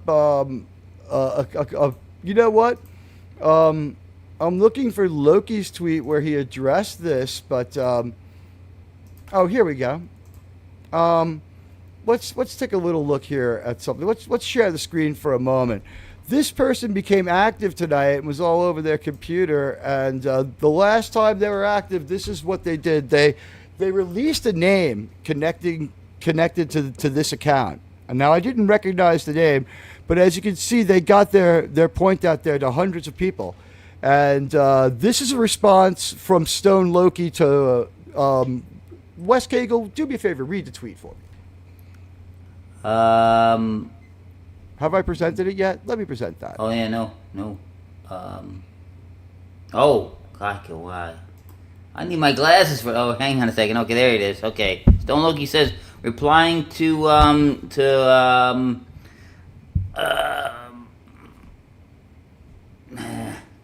let's see. He says, take use me his off. nickname Okay. if you want. Okay. Go ahead. CRC. Use his nickname. Well, CRC. No, Billy Grifter. It says, take me off this fucking list. You are. Said Stone both- Loki. Yes, Stone Loki says this. Take me off this fucking list. You are both fucking gay. Admiral Teags. One of us is gay. It's not me. He said, Admiral Teags is a dick, but you are a fucking asshole for involving how many people without even speaking to them. No one wants this drama, especially delivered to their fucking doorstep. Grow the fuck up, both of you. I would just say I was not the one who committed a felony and posted someone else's address. That was someone else's idea. But if you're part of the 330 people who came through, please, by all means, do me a favor and hit those like and follow buttons. Yeah, holding steady at 14 and 11 votes. Well, you know, I also just don't know whether I was going, whew. You know, it had been 4 months since this person was active. They became active again today, and the attack started again today. I can see it's going to be quite the time, and they seem to be out there on their own. They were counter streaming their own ex-friends today. Did you see that? Yeah. I didn't. I have not seen him, stream against them before. You saw that threat in everyone else's group chat, and I'm just going to say it. You can call me a liar, or you can say that you can say you saw it. Everybody knows who's doing this. You made it plain. People are afraid of you because of how you act. Everyone knows who did this. Stop now.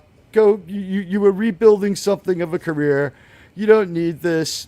You'll be the reason I crank my ex up again, and you'll regret it. I always say, you know what? Listen, don't be a snowbilly grifter in your life. It'll be better. I don't agree with everybody. I'm cordial to every single person, no matter what. And if they are, irk me, I just try to limit, my contact with them. That's all. I just rather than obsessing with them and spending money that you have to crowdsource to sabotage other channels. Every time that you give them is used to sabotage other people's channels. You gotta remember that. Fortunately for me, I don't have an active channel as far as producing content, so I don't have to address attacks. So I get it, but I try. We've got some great stuff for you. Don't go anywhere, ladies and gentlemen. Check it out. I've got some stuff you're gonna love. Wes Cagle has brought himself up to speed on a show called Landman. JT Kirk talking directly to the person. Don't make me. Oh, I can't. He's got a wrench. I can't time him out. Stop sharing copyrighted content, Teag. We know, like I said, we know exactly who's doing this. I predicted this today, and of course it happens. Your bridge is not just burning, your river's on fire. This sabotage will be undone by tomorrow. Nothing you do will stop or change anything. And it's just, I want to share this image. Check this out. We talked about this show, and I have you here. We're going to come back and talk about it in a couple of days. And we're going to see if people's health allows them to keep up with it, so to speak. Because nothing's going to change here, and you're not going to stop anything. Where is my folder? I need my images. Wes Cagle, wait till you see what I got for you. What the hell's going on? Oh. I don't know, something happened. I all of a sudden I can't post anything in the chat. Yeah, guys, we're also having a bit of a StreamYards issue, but you know what? Somebody actually had to have their wife work real hard to pay for this storm, so we're gonna ride it out, and I've got some great stuff for you here. We're gonna talk about Landman. Landman's a pretty cool show, and I've turned the channel members onto it, or the channel reviewers onto it. Yeah, sharing has become impossible. Sharing the screen has just become impossible. Let me see if I can put the Landman background up. All right, so the Landman situation is this. We have this bass guy named Tommy Norris, and he doesn't make a ton of sense unless you've kind of met people like him.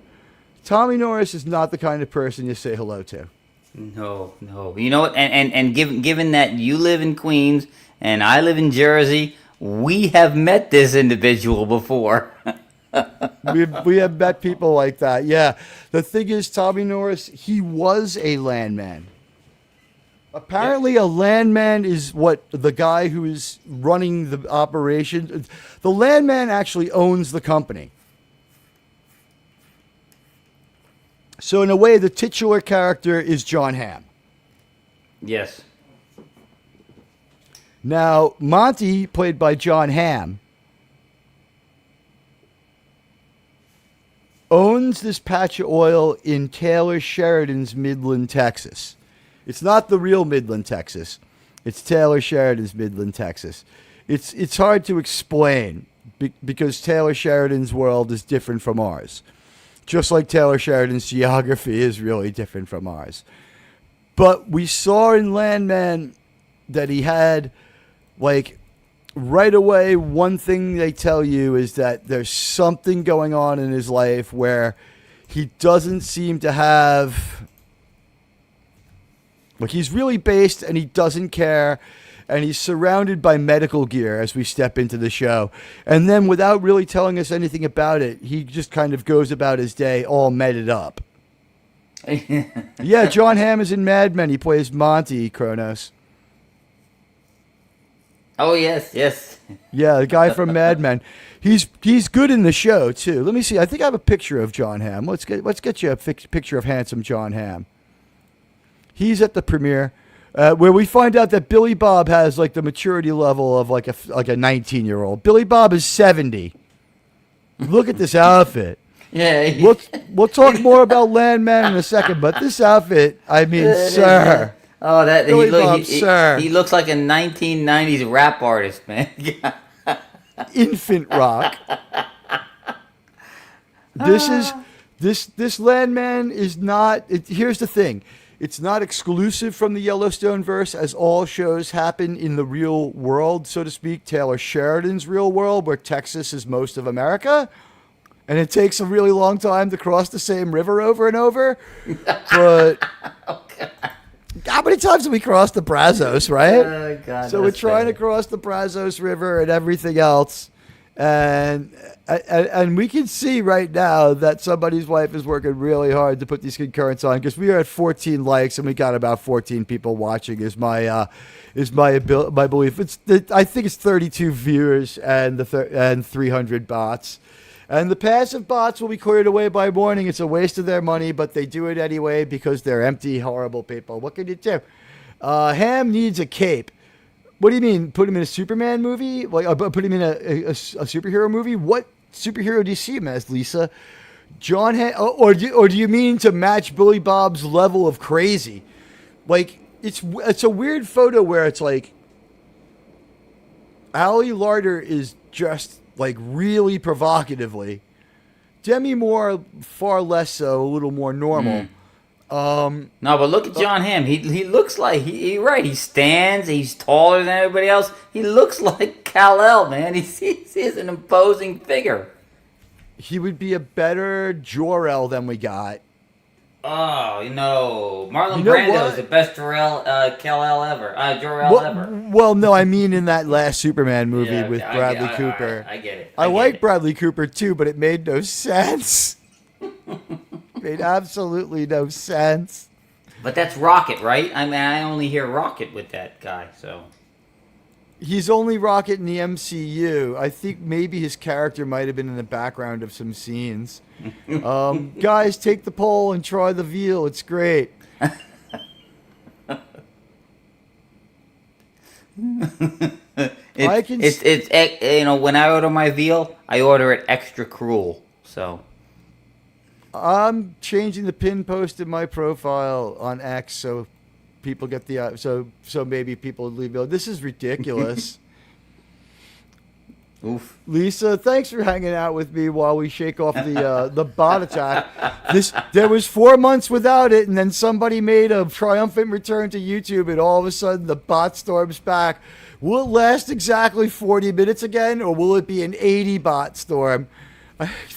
Good thing I turned off the subscriber mode, or we'd have the attack comments coming through again. LDG, good to see you. Yeah, LDG, I told you I was being sabotaged, and, what did you say?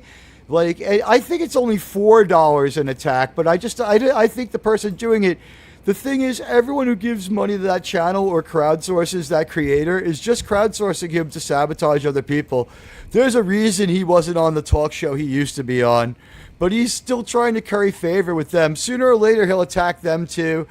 Didn't something like this happen to Jill's show a few weeks back, too? Yeah. Yeah, this person just tries to stir the pot within Doomcock's community. It's all within Doomcock's community. It's not Doomcock, but it's someone from Doomcock's community. It's not Tony either. It's someone from within the community attacking and sabotaging other members of the community, and we all know who it is. We all know who it is. It's a typical attack on the dead. They had been boasting of this. Everyone knows it. And so you can look on the left. That's Cookie from 1883. Yeah. Can you believe it? Yep. In 1883, this guy played a malevolent dick. But he's great in this he plays show. a great character in this one. He's totally different from Cookie. Cookie was a little bit goofy, but he had a malevolent edge to him, and he had survived on their version of the Oregon Trail. Yeah. He had made maybe a couple of trips to Oregon. He was but no, his character's great in this now. Yeah.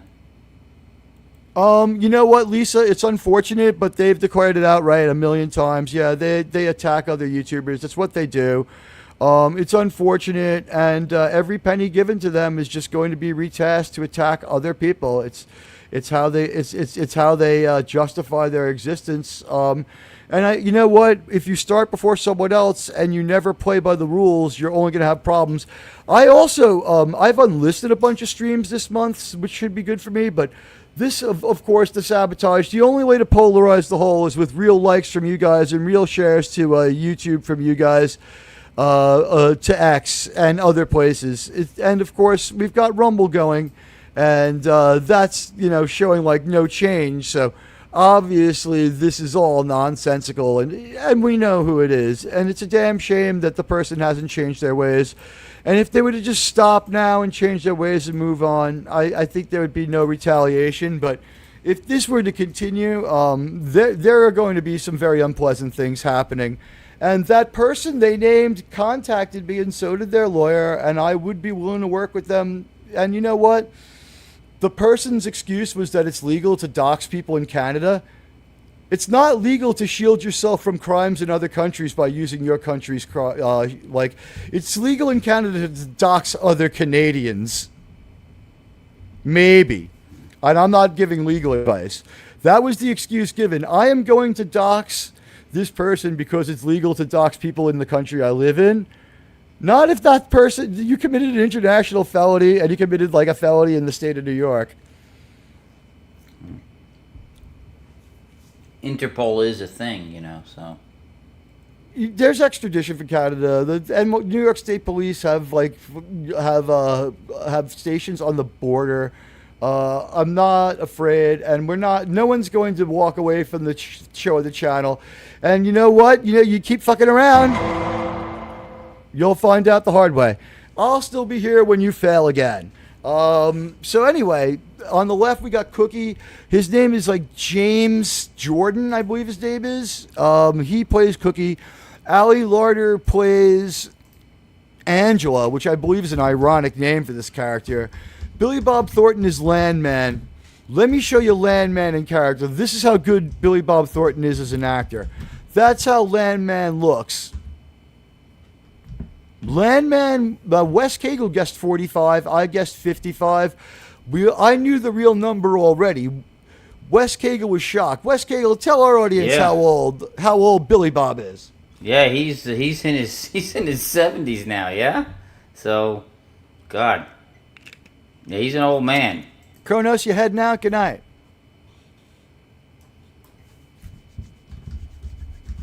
Or is Kronos heading out? Whoever's heading out, good night. I love you. Thanks for sticking with me. And we're not going to let this person get a half-price bot storm. We're going to finish the show, and we'll deal with it later. So anyway, you know what? Find this man. We already know who it is, Harrison. Don't worry about it. I don't care. Neither do I. Motherfucker, you. You summed it up, Joe. All right. So anyway. As we continue forward, you know what? I have my soundboard, and you know what? That person was drawing all day today. Mr. 47, what did you think of the art? Sure. It doesn't matter. Nobody cares. Yeah, it was pretty fucking awful. And and their counterpart in crime became active today. They were on different people's threads, making threats and making themselves known. So we knew this would happen. You know what? Know the honest man. He's the one beset by a confederacy of dunces. Isn't that what the expression says? So at any rate, Billy Bob Thornton, here he is in character. Here he is as Billy Bob. I mean, my God. What is it like when he walks on the set and you have to sit him down and be like, sir, 2 levels of head cover. What do you think of wearing a do-rag and a Run DMC fedora, pork pie fedora? Was that what we call it? It's simply a pork pie fedora, isn't it? It's a Kangol, I suppose, but it's a pork pie fedora. Kanga, yeah. Oh, God, no. It's a Kangol pork pie fedora. I like this look though, man. His Panama Jack look. This is suave, man, right there. This is Well, Rico he's wearing a Suave. proper Stetson, but I get where you're going with it, yeah. Yeah, no, yeah. Oh, and it looks like it's over. Oh, half the payment is gone. We're down to 131. Wes Cagle, you offended so many people. It's Wes Cagle's fault, guys. Wes Cagle did this. All right, I'm going to continue this show alone. I apologize for Wes Cagle making over 100 people go away. That's all on Wes Cagle. Just kidding. Well, I am. If you follow me on the twit twat, you know this. They reached down people. and they put another quarter in the machine. It spiked back up to 333. Oh. We were able to antagonize no, them it for only doing spiked it. up because you Antagonized them. You It put me off responds. stage. You put me off stage, so they came back. The people came back, exactly. The audience is only here long enough to know that Wes Cagle's here. We got about 30 people here, and at this point, 333, we know who it is, and no one believes it. But you know what can I tell you? I got the time to spend explaining this to YouTube again. I got a concierge I can talk to. You know, waste your money, waste your time. Thank you for the views, everybody. And Save the we're cheerleader, talking save the Landman. world. Now would be a good time to insert ads. No, I'm not going to do that because part of what the sabotage does is if I run AdSense during a show, that could be construed as embezzlement. And it's part of how the same person was able to destroy channels by other creators. You know, I was talking to Rocco the Brave the other day, and he thinks the same person who does this to us is responsible for the disappearance of the channel of Appion and the channel of Rocco the Brave. You know what? Yeah, doesn't even have a doubt. I got issue. Appion was one of the nicest guys I ever met. You know what? He just wanted to entertain folks and be on YouTube, and they just took spun his up shit. and destroyed his channel because he quit somebody's show the week before, and then it just happened. Weird how that was a coincidence, huh? Appion is the first person that gave me a wrench. A long time ago, man. He was a good guy. He was a really good guy. Wow. Yeah, no, I love Appion. He's still around. Hopefully he'll be back to do some Star Trek with us. And he holds the same person responsible for what happened to him as I hold responsible for what happened to me. Rocco the Brave said he absolutely has no doubt in his mind. By the way, Andy Garcia and Sam Elliott are coming for season 2 of this show. So Landman's getting some more characters. And as you can see, Tommy here is a little bit more astute and with it than he is in a lot of his other roles. I'm enjoying this part of his Landmanisms. And again, this is Landman, this is Billy Bob. And we tend to get the titular character wrong. Landman is John Hamm on the end on the left. John Hamm is the Landman. Well, Billy Bob's character was a landman himself. You know, a little slight spoilers. He had lost it all. That's why he's working for Ham now. But he was a landman himself, so he knew. He knew what. At all. He actually is more well versed and smarter than Ham's character. I'm sorry to say, but he is. So. Well, the thing is, he's been through what Ham's character has avoided so far, and he's like, I don't understand who's older in the show. In the show, you might think that John Hamm and him are the same age, or John Hamm is older. Yeah, I think maybe I think Ham's character might be. I've not looked this up, but Ham's character might be slightly younger, which is more tragic for Tommy, because it's just like, God, I had to go back to working with somebody, and he's younger than me. Yeah, I don't think that bothers him as much as he really doesn't like Monty, who is and Lisa, it's because the O is a 0. It's APY0N. That's Appian was that. That's why he was really, really a nice guy, and hopefully he comes back. But when you see trouble like this, when people act this way, it's just the same person keeping Appian from wanting to come back. And, we know who it is. So Sam Elliott played Shay in 1883. That was the most, I don't know whether to say he was the most tragic character or he overcame something. Right? Because Shay's character deletes himself at the end of the wagon train ride. I don't understand. It's kind of fragmentary. That what happens with the wagon train. What happens is this. If you look at the map of 1883, the trains and the infrastructure, it's all fine, it's all perfect, there's nothing going on that's a problem. The infrastructure is sound, and you can get from Kentucky to either Paradise, Montana, by going to Olympia or Helena, or where they wanted to go in Oregon, not totally directly, but not very hard. We also judged the price of what they bought in their wagons versus the price of buying it again, and we used contemporary pricing, and we used like the Department of Labor Statistics like money, and we also we used the price of ordinary items at the same time that we were able to ascertain. Like, if a price of a drink was like a nickel, that means a nickel had the buying power of $5 now, at least. Maybe 20 at a baseball game, right? So it's kind of hard, but like when we figured this one out, the price of their train ticket, the price of their and buying new furniture and getting a new home was less than buying a wagon and feeding yourself and outfitting the wagon and feeding your horses and buying your horses and your oxen that you needed to get across the plains. And it was assumed that everybody on that trip had unlimited money. How much unlimited money did they throw around on that one? It was crazy. Yeah, no. As we approached the 40-minute mark of the attack. Those folks did not have that kind of money. No. No one believes it for a minute. No, they were almost right off. What did they say? Right off the turnip truck. They were fresh. Some of them didn't even speak English. They had come literally off of the boat. Yeah. Almost none of them spoke English. The ones that could barely spoke English. They spoke it like they spoke it haltingly. We only had a couple of people able to translate what was going on, and in 1883, we got the narrator for all the Dutton stuff and all the Yellowstone stuff after she's introduced.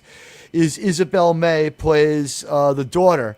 And she's only like 18, and she's really sheltered. She's gone to finishing school back east, and they're going to go try to conquer the West. And like, she grows up real fast, and she's already of age, so they figure she's probably going to meet and marry someone on this wagon train, which, by the way, is the last social occasion that these people are likely to have, because they're going to the middle of nowhere to have a farm in the middle of nowhere. So maybe meeting someone now doesn't seem crazy.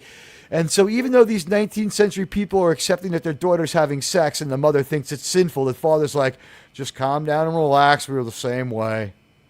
Yeah. And it worked out. It worked for the show. Some of the things that don't work for the show is that they didn't need to do this. The other thing that doesn't work for the show is that we found out that they would have never been more than a week away from a major city, so starving wouldn't have been a problem. The army was all over the place in some motorized vehicles already. There were observation balloons. There was telegraph wires. There was everything. This was 1843 level of stuff. And that's when we realized that when we hit a certain point that Taylor Sheridan does not do historical fiction. He's pretty faithful, and he gives you a good slice of history and a slice of social history. But then he'll also bend and give himself a woke smokescreen to get away from it. And how does that show itself? It shows itself in the Marshall character in 1923. We found out that the first female marshal was starting out in 1923. This chick was like established and pushing guys around. No. That marshal was a provisional marshal who didn't get full marshalhood until I think the full marshalhood of the provisional female marshal, who's the first female marshal from 1927. She's a provisional marshal helping out a full-on marshal because there was not enough people in that area to even deliver people their court papers, and that's mostly what she did. It's like, oh, yep, you got to go see the circuit court judge. Ain't my fault. It's like, well, thanks, lady. That's the kind of marshal level we're talking about. I don't know much about the first female marshal from the 1920s, but it was in a real rural area. So on paper, 1923 is technically correct, but it's not the best kind of correct in 1923. It's historical fiction. They have to have a female law enforcement person doing things that are historically accurate but not real. It's a historical fantasy when your character can't exist in that time frame. The first historical female marshal was a provisional marshal in 1923 who we think became a full marshal upon her retirement as a gift. Kind of like when football players get traded back to their own home team to retire and get a one-day contract. It doesn't look like she did a lot of rootin', tootin', and shooting. It just doesn't look like it was a typical situation. It looks like the nation needed a provisional marshal there. Were you on the 1923 panel when we were stumped by that one, or you came in later for 1883? I was there for the 1883. I didn't see the one with Harrison Ford a whole lot. Which is a little better. Yeah. Everyone likes 1883 better and says it should have been 2 seasons. I'm going to tell you, if 1883 had been 2 seasons, it really would have been rough. And it would not have been as enjoyable if it had gone 2 seasons. If it had gone 2 seasons, it would have been... It was almost playing for time those last 2 episodes. It had an episode where almost nothing happened anyway. Another season of extending that story. That's why we don't like Disney. That's why we don't pay attention to them. Yeah. Well, I think 1883 suffered from the fact that they drug stuff out for the for like 3/4 of the season, and then they had to speed everything up and cram everything in at the end there.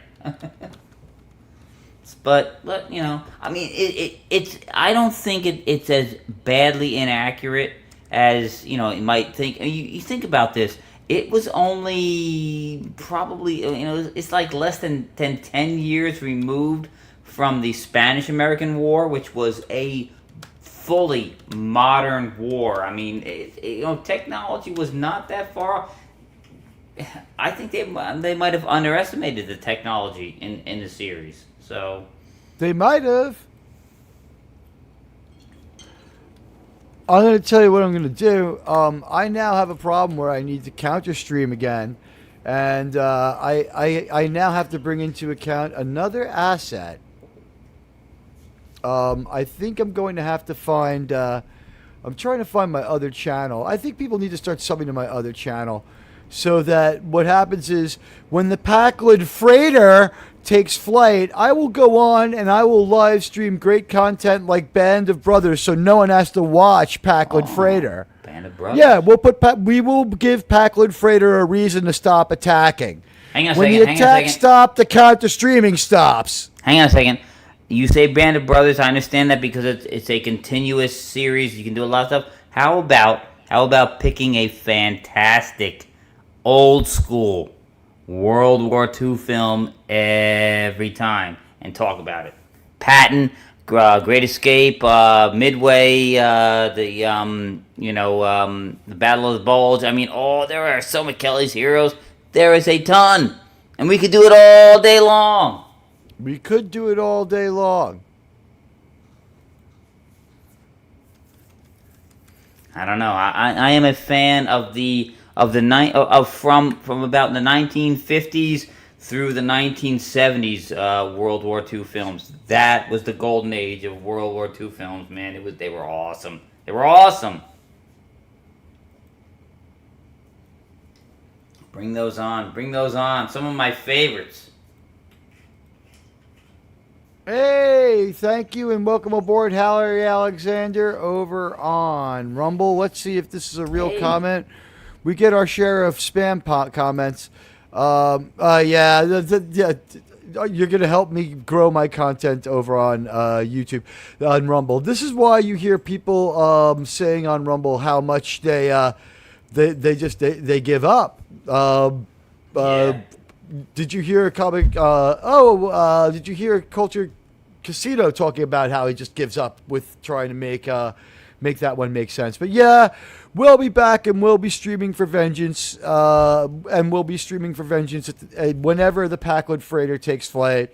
It seems to me the punitive spur of the moment is going to have to happen. I mean, I don't know what to do. Now that person has resigned to just, their career is just attacking and spoiling someone else. They have nothing at stake. Their channel is a toxic wasteland. But all of you who have supported me for an average view duration of 23 minutes and 11 seconds, that's not going to go away. And if you can help me out for just a little longer to ride out this attack, and we know what it is, and Stone Loki knew what it was. And Stone Loki, nobody's fool, tagged in that antagonistic post by a snowbilly and a grifter. Tagged in that antagonistic post for the second time, that snowbilly, who is a grifter, tried to drag this person into it. For the second time, that person told him to fuck off. So their methods are now, I'm nowhere, I'm just going to ruin everyone else's good time. Well, you can't. YouTube is wise to you, and the only thing you need to do is waste your wife's money. It's pathetic. It's pathetic. So anyway, on with Landman. We got a little more time to cover. We have to burn out the bot storm. I think we can get, we've already got him to throw one more quarter in. How much more can we get out of this idiot? Well, let's just keep going. All right, so Allie Larder is Angela. She's the ex-wife and the mother of Cooper and Ainsley. And she's you know what? I just want to inject this. I like her story arc. She starts off as a horrible person. Oh god, she's awful. But you know what? When I don't want to give anything away, but she does something that is completely selfless. Her and the awful daughter. And the daughter's not as bad as the mother, but the two of them do something later on. I don't know if you've gotten to this yet, Teague, but they do something that is completely selfless with a particular demographic of people, and I was like, God, this is out of character for them, but it's awesome. It's awesome. I like the story arc. For these two. Run Silent, Run Deep is a movie about submarines that Star Trek replicated a couple of times. Yeah, Star Trek replicates that movie a couple of times. Balance of Terror it's an improvement on that movie, actually, to be honest with you, because it's such a great concept, but it's the plot of that movie. Gene Roddenberry loved himself some war movies. And, everybody loves Midway 1976. You know what would be an interesting experiment? Intercut Midway 1976's Shoreside story with the At Sea story from Roland Emmerich's 2018 or 2020 Midway, because have you seen that one? The combat sequences are incredible. Yes. See, the Their problem Pearl is Harbor is incredible. The thing with the actual combat sequences is that in '76 it was taken from the actual cameras on the planes. So the footage is not great. And what they do in the Emmerich ones is fantastic. Be worse, Oh no, the visuals are fantastic. The camera footage in the original Midway movie, it's fun. It's cool because it's a historical document. But 525. This is now okay. Now we're getting someplace with the bot storm. Wes Cagle. I'm gonna put a little message. Wow. We got them to put another quarter in the machine. Look at this. Doomcock, we're beating you. Doomcock, what say you, sir? Doomcock, I invite you on my show where you can talk to my 527 concurrents. Hypnotic, you got no... Oh, God. The fact that someone can't get their own channel going and puts 527 lurking accounts onto my show. By the way, I'm looking at the live stream. If it didn't have the stream key showing, it would show that 52 people are concurrent and that the average watch time is 22 minutes and that there's 325 fake watching. That's the reading. It just, oh my God, I can see it dipped down to 300 even and then it shot up to fucking 325. It is all over the place. This is a full, now it's up to 645. Ooh. Oh, wow. You've made the big time, brother. I soon we're going to start fucking up pop culture breakdown's average number. This is how much they want to silence me. This is how pathetic my opponent is. I'm going to do something that no YouTuber does. I'm going to show everybody what's going on. Everybody, watch this. Look at that. That's called sabotage, ladies and gentlemen, right there. That's called sabotage right there. Look at that. That's my engagement. Oh. That's my alleged engagement. This is what someone is spending money to do to attack. Now we're up to 650. The more we antagonize them, the more bots they pile on. So, like I said, soon we'll have pop culture breakdown at a disadvantage. Ladies and gentlemen, welcome. I mean, I don't really have to say it. Like, everybody's here, right? Do me a favor, tweet out we're live. Come to the freak show and see what happens to people who cross snowbillies, who grift.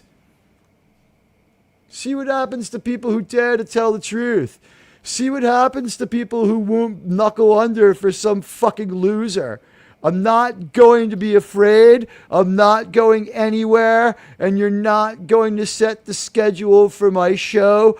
No matter how much of your wife's money you throw at the problem, you loser piece of shit.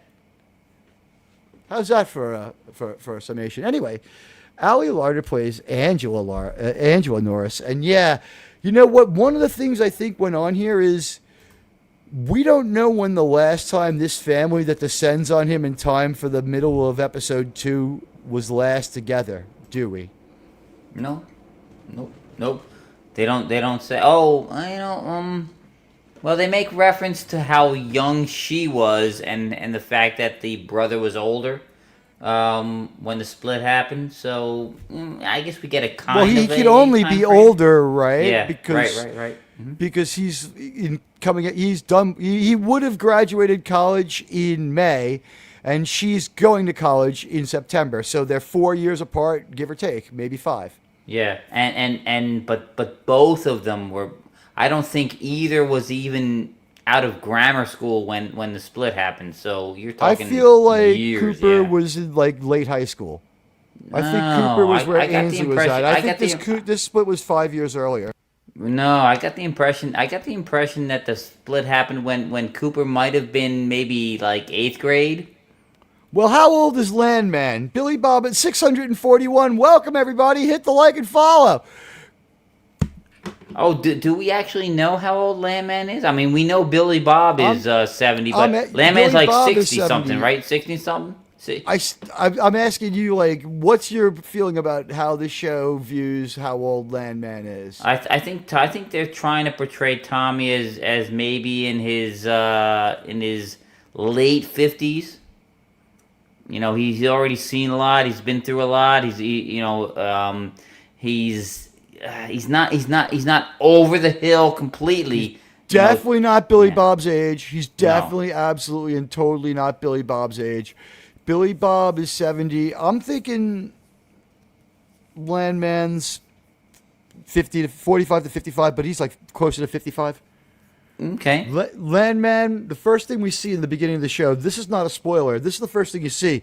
Some medical gear out of focus as we climb to 650. We are the hottest show on YouTube, Wes Cagle. Sir!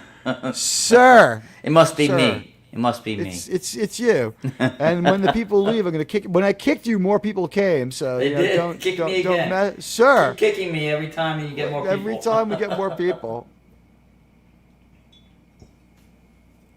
Nope. I think, yeah, 50, 55, yeah, 55, mid to late 50s. Yeah, that's about right. That's about right. I do believe that's about what because, like I said, he's had enough. He's had enough life to have established himself, had it all, lost it all, and is scratching back. So that puts it right about there. Yeah. Yeah, and also we got Mr. Conic. I can't even say it. Miskatonic Madman. Madman. Yes, God, got my tongue getting tongue tied here.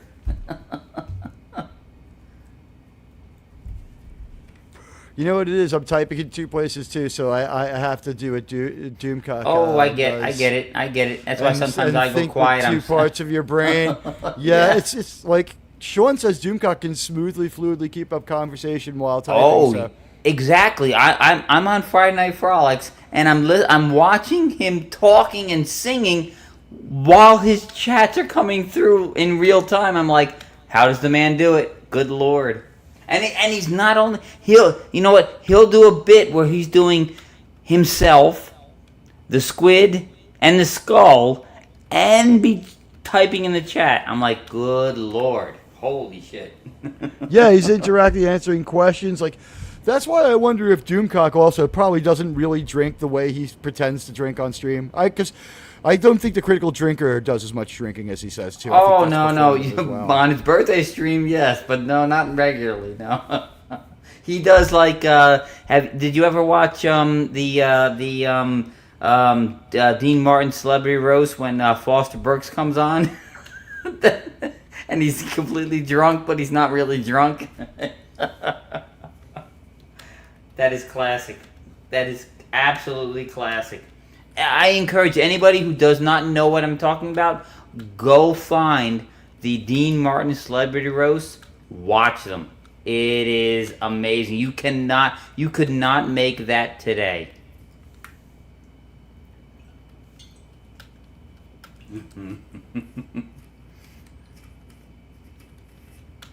Oh yes, Miss Katonic. Yeah. I don't know if he's ever gotten truly hammered on air. I think he. Critical Drinker? Yeah. No. DC. DC. He always says, "I'm feeling it's time to go." He knows when to quit. And also, if you notice, he says things conspicuous like a very small glass, and also drinking hard liquor while you're singing. Not great for the vocal cords.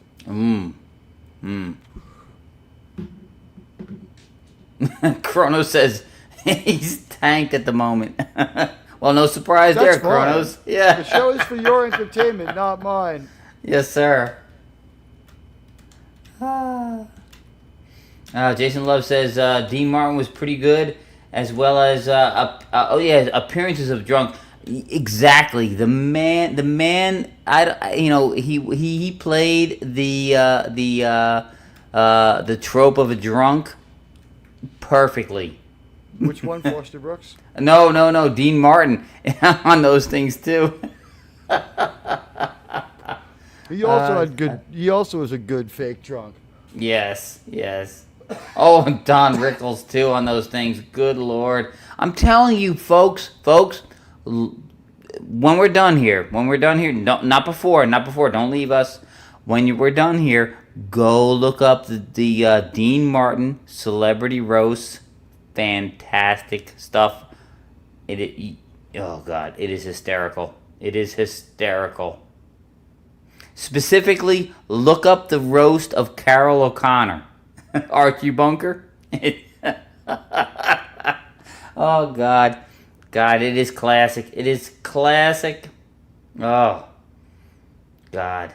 And I'm telling you, those folks had a hell of a good time, and you could not make those shows today. They would be pulled. Yeah, absolutely. We live in a world now that is incredibly fragile. Oh, Something Jason like Love All in says the he owns a Family bunch could of them. never Yes, they're fantastic. Which ones? Jason Love says he owns the of the celebrity roasts from Dean Martin. Yes, fantastic. They marketed them in the late 90s on DVD and Blu-ray. You could probably get them like that. And a lot of them, some parts of them are some of them are really, really raunchy. Like a for real drunk Dean Martin is like, when Lucy said she was smoking a Cuban, the next thing I heard was Ricky zipping up his pants. Thought she meant a cigar. Yeah. There's some raunchy shit in there. The celebrity roasts were great when people had a sense of humor. Oh yeah. Yeah, see, that's the problem. America and you know, our culture in general forgot how to laugh at themselves. That's the problem. Laugh at yourself. I laugh at myself all the time. There's plenty of material there. Laugh at yourself. You'll feel better. You'll have a good time. I'm telling you. But what do I know? I'm 56 years old. I'm an old man. I don't know. You sir, are an old man, sir. You, sir, are an old man, sir. Who you call an old man? You're the same age as me, brother. I don't know, but how come we don't have 450,000 watch hours with 650 people who've been watching for very billable increments of time? It's just preposterous. You know, I think that we should go on with the next character to talk about is, as we finish up with Angela. Let's circle back. Yes. As we finish up with Angela, I just want to say, I feel like it was as little as 5 or 6 years, but the thing is this, he was kept away from his own children because she's a bitch and she did it just to like extort more money out of them. So he has seen Ainsley and he has seen Cooper, but not at the same time. You know what I mean? Like, it's been like that for him. Yeah. And that's part of why these kids are like this.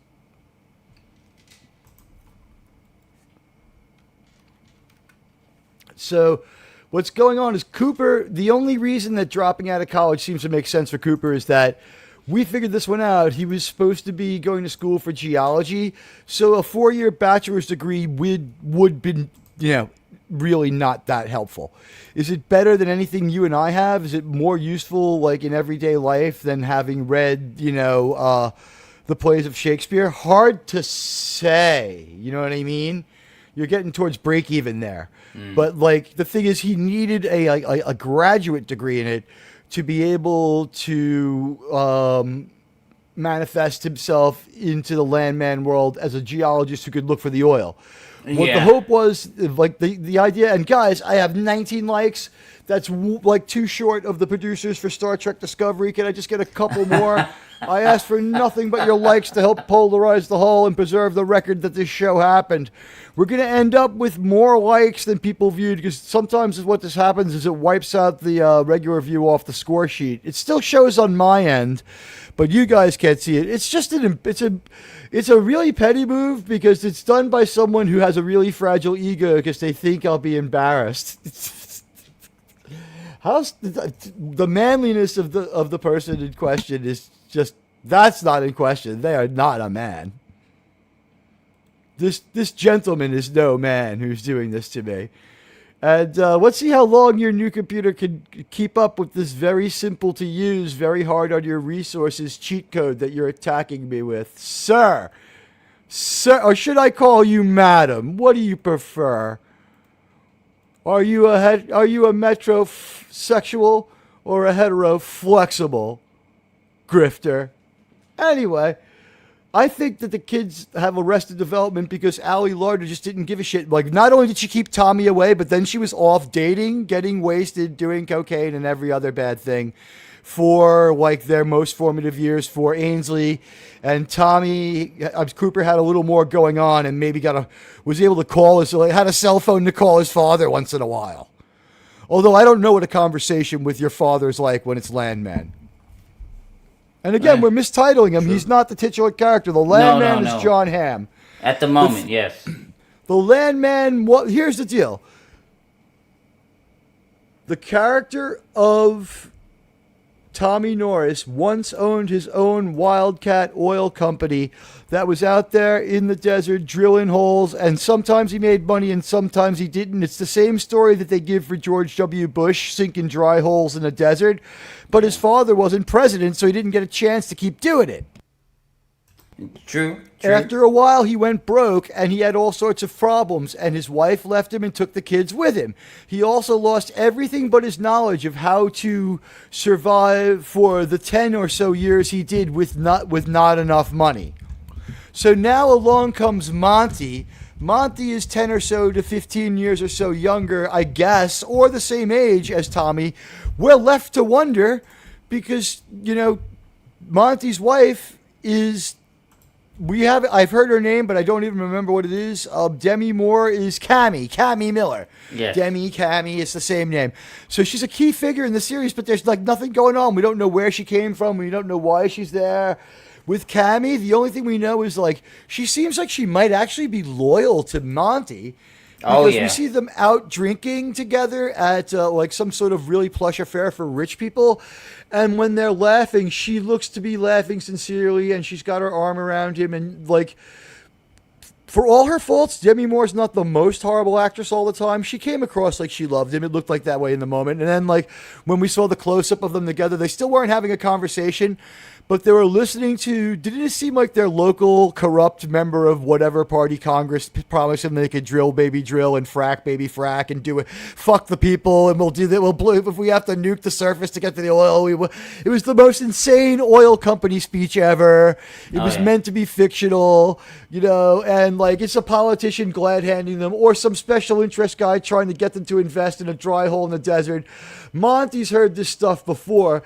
He's worried about his wells that are running out in this oil-rich patch. It seems like what happened to Monty, they don't say this, but Wes Cagle, Monty got to the patch the firstest with the mostest and owns the biggest piece, but he doesn't have the fucking money to pump it out fast enough. There's people with smaller parts of the patch getting more oil faster, making more money than him. He's almost on the verge of being a big operator, but he's not Exxon. Right. The T-Tech people from across the yard, like there's a few companies that have a piece of the patch, and his piece of the patch could be totally surrounded. It could be that it's at the edge. It doesn't really matter. The bottom line is he has to talk to the Sicarios about putting a road through it. And then one of them's too short-sighted to listen. And Tommy says, well, you know what? We're the oil company. We're coming one way or another. There's an $8 billion investment going into this. And the response from one Sicario is to start punching him more. But the other Sicario kind of, he's got the post-nasal drip going. It's been a while since he's had the Sicario marching powder. And he's a little calmer and more reasoned. And he just blows the brutal Sicario away. And this is the kind of thing we always see in shows that we talk about, like the Kurtzman shows. They try to have this edgy spy drama come right at you. There's only 3 characters for the first 8 or 9 minutes. It's Tommy Norris, who we tend to call Landman because he's the star of the show.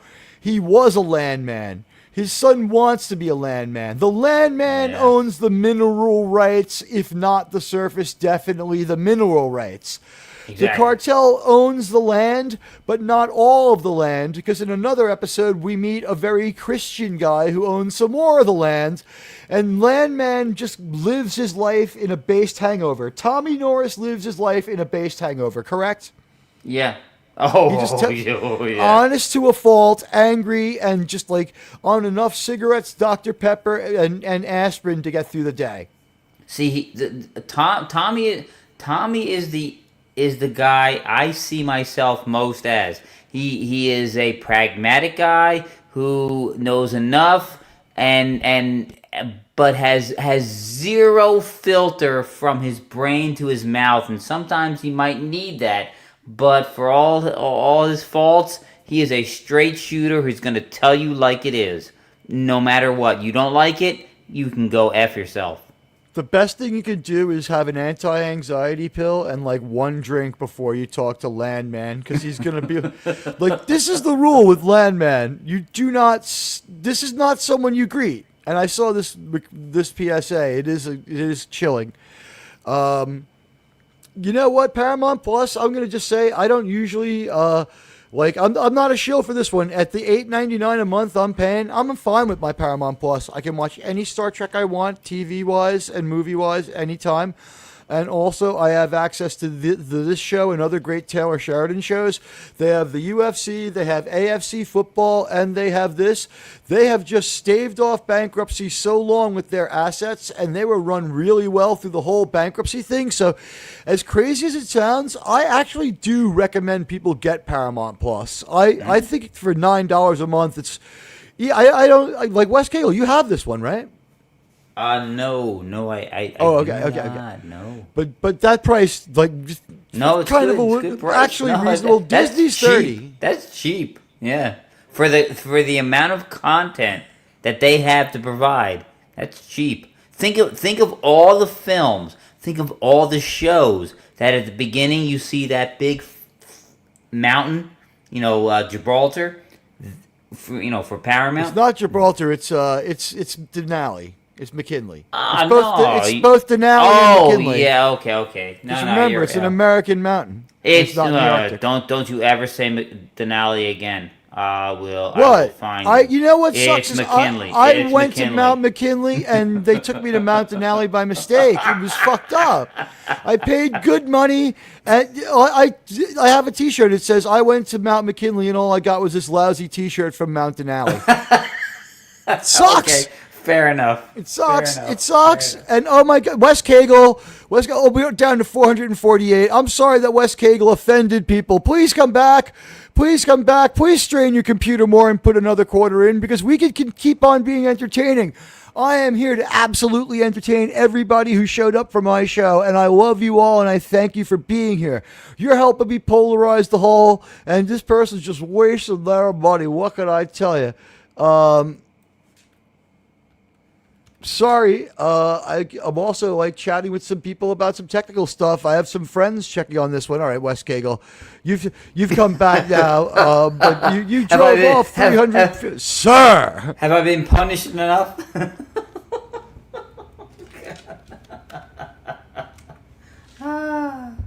Yeah. Oh, Buddy Hepburn says. You mean you went to Mount McKinley in a GMC truck? Yeah, that's about it.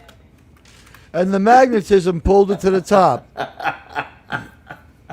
Oh, good Lord. No, that's Mount Washington, right? Oh, no. Oh, that's in New Hampshire. Right. Yeah. As opposed to Old Hampshire.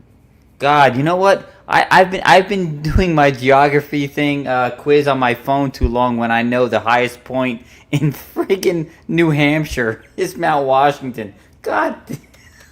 Oh, that's terrible. That's terrible. I gotta get off the phone.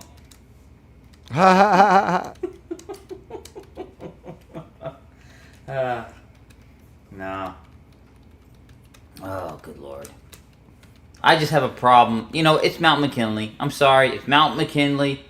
It is. And it's the Gulf of... you know what?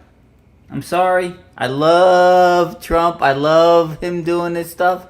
It's You're the Gulf of Mexico. Love what you love. It's the Gulf of Mexico. It's always been the Gulf of Mexico. 21 likes. Thank you, guys. Can we get a few more? 330 confirm watching. I just got off the tech talk with YouTube. They're just telling me you have my response. We'll see what the real number is tomorrow. But if you are here for the first time, and a lot of you are, hold on a second. Wes, entertain people for one moment while I say goodbye. Oh, good Lord. You want... Oh, I don't know if you want to let me loose, with no adult supervision here. All right, well, it's Mount McKinley. It's Mount McKinley. Don't change our what are you gonna change the name of Mount Rushmore soon? Come on. Give me a break. All right. Oh, no. There's no Indochina Kegel, Lisa. Well, it's just I mean... it's the 4 cardinal directions. Those are my brothers. Oh, They have... Miskatonic Madman. whoa. Thank you, brother. Yes. Thank you for the generous super chat, my friend. Oh, the super sticker. Oh, good lord, Teag, you know what you gotta do when you get back. Yes, sir. The thing is, I got the sticker while my boss had me called out in the carpet. I had to talk to my What happened was, while this happened, I went on and asked YouTube to analyze it. Ouch. I you know what? Every time I get called on the carpet, I feel like I'm 11 years old again. Actually, this is me calling my boss to tell them, sir, I'm doing such a great job. I have more people here than I can believe. And I just don't believe that 300 people are watching my show. But if you are, you know what? Here's the thing. These strange events, like, some of them are unrelated to other people. So, you know what? If people keep doing their thing, you know, that's fine. And I have a hard time believing between some of the things we saw that it's not related. But you know what? I have a super sticker to thank someone for, and I think I'm going to do that now. Look what's happening to Teag. I can't believe it myself. Suddenly Teag's up on top of the world. It should have been somebody else. Believe it or not, it's a flying pair. I never thought one get sent to me. Flying away 'cause there's wings on that pair. Who could it be? Believe it or not, it's just Teag. Thank you, Miskatonic. I'm sorry that I had to make you wait for that one, but I hope it was worth it.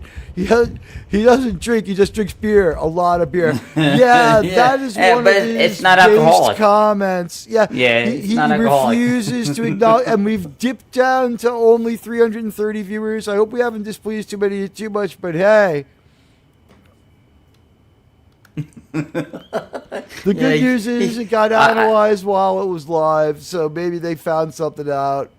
I like the exchanges that he has with the bartender, arguing over the content of the alcohol in Michelob Ultra. This is how broken Landman is. Let me set the stage for you guys. It's going to take a moment. We have to rewind and put it all together. We're talking about Monty, his money, his trophy wife, and what he does with himself. So Monty, his money, and his trophy wife, and what he does with himself ends up being something pretty bizarre.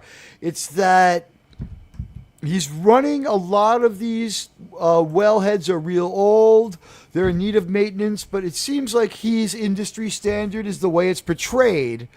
And he has there's an accident that takes out a few characters. And by the way, we lampshade who's going to die in Taylor Sheridan shows very, very, very well. There's a pretty big actor mixed in with the people who die. You're fairly sure that they've introduced these people for the duration of the series, and some of them might not make it to the end. But you know what? We're figuring that a lot of them are going to be safe so that we can see what happens to them. We've just developed them. We had dinner with them, and we blow them all up at the end of the episode. And you're left to wonder who in this show is safe. Yeah, nobody. And we meet the only nice person in the show, the coffee lady. Wasn't it crazy to find out the coffee lady's birthday was in 1972? She's still younger than me, though. She looks the same as she did in like 92. Yeah, you know what? The thing is, I think I thought she was 20. This is the first job she's had since she did all those. The only job she's ever needed. All those TNA movies from the 1980s. So. Oh, the actress. The actress is a smoke show. She's gorgeous. This is the thing. There are very few good people in this show. One of them is the coffee lady. She can give you some useful guidance, or you could jinx yourself by fucking with her. or you could trump the coffee lady by not caring about the power of the coffee. One person gets good advice from her. Another person jinxes, brings a little bit of bad luck on himself. And like our favorite character, the black dude who fucking is the wellhead captain. I forget his name. He comes in later. We only cover the first 3 episodes. He orders the most complicated coffee on purpose just to antagonize people. Because you're totally, and the coffee lady makes the coffee in a bikini. Oh yeah. She makes the coffee in a bikini and short shorts, a pair of Daisy Dukes and a bikini. It's hilarious. And Tulsa King is back. People love Tulsa King. I think the deal with Tulsa King is you can jump right into it. We are covering so much that I just think Tulsa King would be too much. Someone else has to deal with Tulsa King. I'm going with the mainline Taylor Sheridan shows, and this one seems to be Taylor Sheridan's main show right now, and this one seems destined to continue for a while. Oh, Wes Cagle, sir. It's ambiguous enough. Don't worry about it. We'll leave it alone. Yeah. All right, sirs and madams. All right, so we got 17 votes. What's more appropriate? Greetings, sirs and madams, 41%. Greetings, madams and sirs, 29%. Like the stream and see results, 29%. Greetings, sirs and madams just flows better anyway. It does. Greetings, madams and sirs sounds more correct, but greetings, sirs and madams, it's just like the letter, dear sir or madam. Which is weird. Does that mean it's polite to give the person the benefit of the doubt of assuming they're a man? And that happens in Landman, too, because the female lawyer is going to show up, and he's going to call her lady, and she's like, I don't appreciate the way you flippantly use that term. I feel patronized. And he turns it on her. Yeah. And he goes, oh, I'm sorry. Did I guess wrong, sir? Yeah. And that's Landman for you. Yep. And so the based conversation at the bar precedes the based conversation at the windmill. This to very quickly set the stage. The coffee lady has one business. There's another not so terrible person in town. He's the bartender at the Patch Bar and Grill. The Patch Bar and Grill seems to have a whole bunch of like sports bar paraphernalia. It's your typical like Southern USA sports bar. It was just like the sports bars that were near where I lived in Florida. All the local team stuff on the wall. You know, a lot of spinning, oscillating fans. They didn't have the fans that spray the water on you. They would have in real life, but they would have. They had them at the restaurant in Florida. But you know, it was like, you know, it was a bar, a sports bar, and a decent one. And this is the deal. Landman's Town, Midland, is fictional Midland. It's fairly big, but if you get kicked out of the bar in Midland, you can't go to any other bar in Midland because there's no other bar in Midland. Yeah. That seems to be the deal with Midland. And when the oil's gone, Midland will be gone. And the oil will be gone in 50 to 100 years. No, this is the quintessential silver town. In Midland, town. Texas. This is a silver town. In the show Landman, they have 50 to 100 years of oil in their oil patch. Yeah. And that's what they're looking at. And technology might advance and get more, but right now they're doing things that like we all know are like a little bit questionable. Like, for instance, like there does seem to be a connection between fracking and earthquakes. So, like the wise thing to do is be like, we have oil still. Like, we know where the frackable oil is. We'll study the fracking more and go back to it when we know how to do it safely, or maybe we can't. That's the right move with fracking. But what does Monty do? He's like, we got to close down this wellhead. He's like, can't we fix it? It's like, you got to retube it, and it's only producing 7 barrels a day, down from 219 down to 3. And all he does is he looks over at his computer, he looks at the price of oil, and he's like, close it down and frack it. And he doesn't give a shit. And the other ones are going to run until they break down too, and then he's going to close them down and frack them and sink new ones where there's still oil. He's got the biggest part of the patch, it seems, or at least he was there the firstest with the mostest. But he has to deal with like a lot of competition, and he also has to deal with a lot of crime. And that is basically brings us to Jacob Laughlin as Cooper Norris. There's not a lot here. Simply put, Cooper didn't finish going to graduate school for geology. He only went to regular school for geology. So he ends up being, they call him a worm. He's the most rookie guy on a crew of people who tend to the oil rigs. And he's going to go out there and tend to the rig and see what he can do to keep that thing producing oil and run and get tools and carry stuff for the guys who know what they're doing, as he slowly learns one thing after another and trains on the job with, as Tommy Norris puts it, an ex-con making $180,000 a year because he's got no choice, because that's what he quotes the salary as, working for MTech in the field. So you figure the worm, maybe that's like $80,000 a year, you know what I mean? But like, top guy $180,000 maybe, or maybe that's the average. Maybe the top guy's $300,000. Tommy's $500,000 in the hole, and he's not going to have enough money to get out of it this year. He's stuck with this job for a couple more years to break even and probably retire. I don't think going back to being a landman again. Why is Tommy a landman? His company failed. But he knows what to do. So Monty has hired him. John Hamm has hired Billy Bob to go out there and deal with the drug-dealing sicarios who chop people up, literally, and keep the other oil companies off his back from doing insane shit. And then every once in a while, now, he's been there the longest. It's 2 years between the opening scene and the next scene. Monty is making his money. I think we figure out that he's making something like, his profit margin is $7 million a day. Times a year, we got, what was it, 2.1 billion, Germ said? So a good deal of money, maybe more. Well, it's $7 million a day, 365 days a year. Yep. And that's if the price of oil doesn't go up. Now, I'm sure. No, they have a sweet. They talk about the sweet spot all the time. With the price of oil, the sweet spot. You don't want it too low. Right. You don't want it too low, but you don't want it too high either. The thing is, Monty is engaged in making sure oil stays in the sweet spot. Like, he's part of some kind of conglomerate, for sure. Yeah. Mm-hmm. We haven't seen their Bilderberg group in the woods and worshiping the owl, but we have seen seen that. Easy, sir.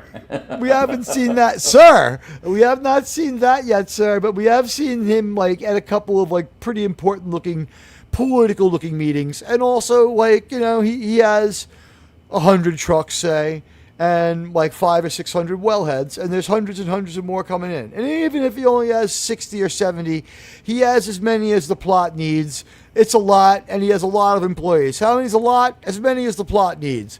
Mm-hmm. We don't have exact numbers yet. He hasn't said, I'm responsible for 450 lives. There's no moment like that yet. But there's a bunch of crews. There's a bunch of companies. There's still, hello, Canaanite. Good to meet you. Thank you for checking my channel out. We don't really think there's 330 people watching, so you know what? It's good to meet some new people. Yeah, we got a Rumble raid going on. Welcome to everybody from over at Rumble. We are live there too. Did it crash? Because the Rumble can sometimes do that. I uploaded last week's live show on Star Trek, and it does look like we have a decent amount of people over on the other side there on the Rumble. Hello to you guys. And for some reason, a YouTube verified 329. So we'll see if that holds up tomorrow. I'm not believing it. I think it's more like we got 15 to 30 people, and it's enough because the landman thing is a pretty interesting topic that we'll be back on later in the week. We talked about Tim Russ earlier. If you want us to go off on Tim Russ, we already did. To put a cap on the Tim Russ thing, Tim Russ is trained in communication, yet still didn't do as good with his message as a guy who just went to college campuses and other places with a card table and sat down with a oak tag sign that said, change my mind, right? Yep. And won't go on to have as lasting as effect. I never heard Charlie Kirk I said Well, the name. Charlie I Kirk never heard was, him engage in the kind of mean-spirited stuff that we see from Tim Russ all the time. No, well, he also the change my mind that was Crowder. Kirk was the prove me wrong. So just okay, just for the but record, the just meme for was the record, Kirk. yes. The person in the Yes. picture in the Same meme thing. was always Same Kirk. thing, yes. Okay, yes. Okay, the meme was so Charlie Kirk immortalized in a meme. We're not going to talk too deeply about it, but No. since it's a Rumble raid, we'll go there for a moment. I never address this live, and I usually don't address these things live, so I'll leave it at this. The people who supported him never have to worry about him being defeated in a debate by someone who thought they had a better argument because they've silenced him but through their cowardice. It was a cowardly act of a murderer. People say this kind of person killed him, that kind of person killed him. Do you know what kind of person killed him, Wes Cagle?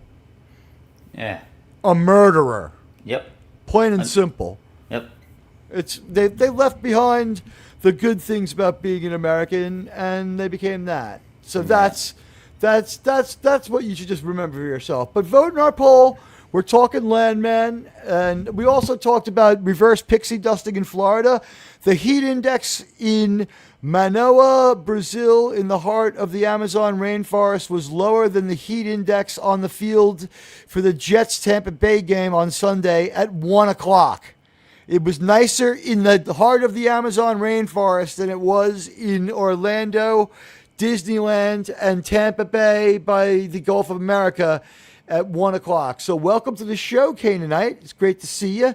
This show's crazy for sure. I hope you enjoy it. And hello to Low Specs Linux Gaming. It's been a while.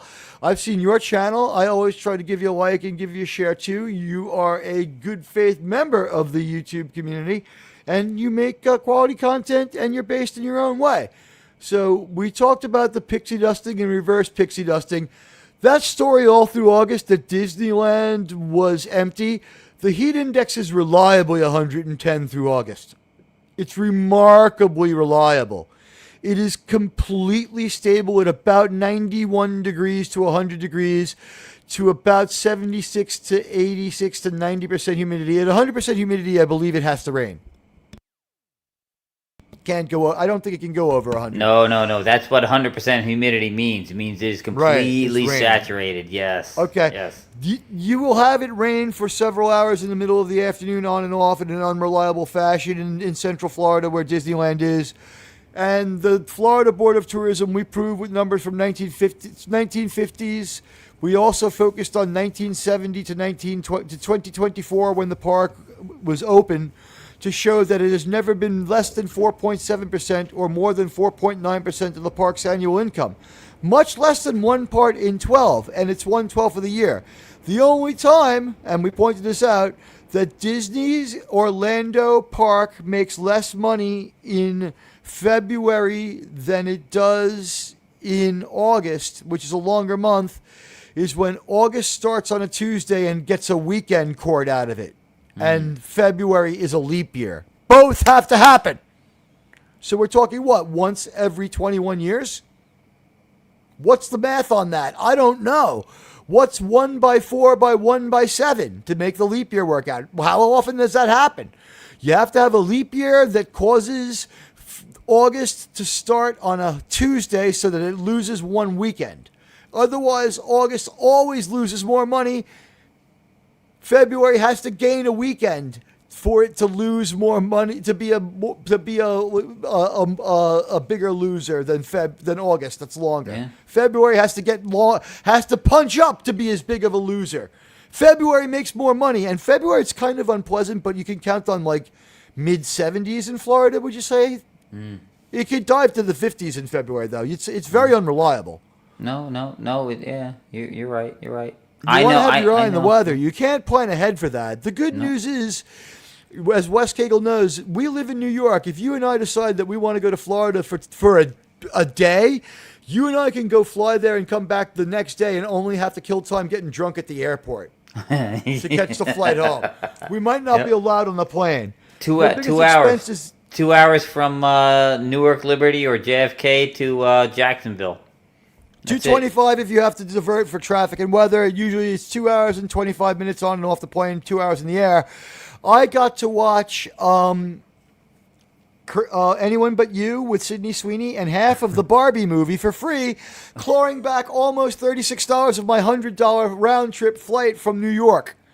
We can do this one. Like, Wes Cagle and I understand and know Florida, and we love Florida, and we love all of you down there. You're allowed to. Kronos, you live in New York. Kronos is trolling.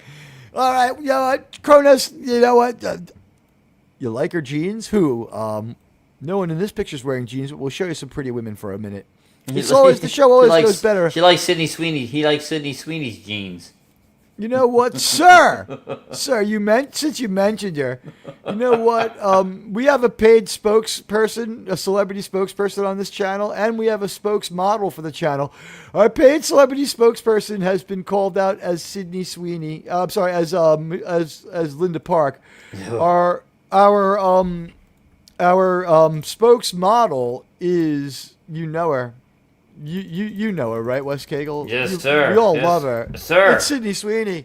It's Sydney Sweeney. We can take down the Landman people, and we can let you guys see the gorgeous, the incomparable. Man, oh, yeah, she is just a beauty. Oh, yeah. Put me right there. Looking There it right is. at her boobs. I'm right on the shelf. You are so close to. We're talking about going to Florida. West Cagle's near California. You're near the Silicon Valley. Tonight, they'd rather go to fucking California than Disneyland. Yeah. Is LANF? Did he just hit the capital S? Is the D near the F? Okay. So I thought maybe he was just making a anagram too. Like, sometimes people have fun like that. I always have to pay attention because you guys are a step ahead of me with the great wordplay. And we got Sydney Sweeney showing up. We got a Sydney Sweeney emoji for you in the chat to enjoy if you join my channel. And there's 329 people out there. Perspective to do it. I'm glad that you're here, though, Canaanite. My kind sir, for those mountains. Yeah, you know what? You're right there in the Silicon Valley, Canaanite. I placed you right there. I'm going to take your comment down. I know everyone likes their comment on screen, but I know even Canaanite wants his comment down so he can look at Sydney Sweeney's bodacious beauty.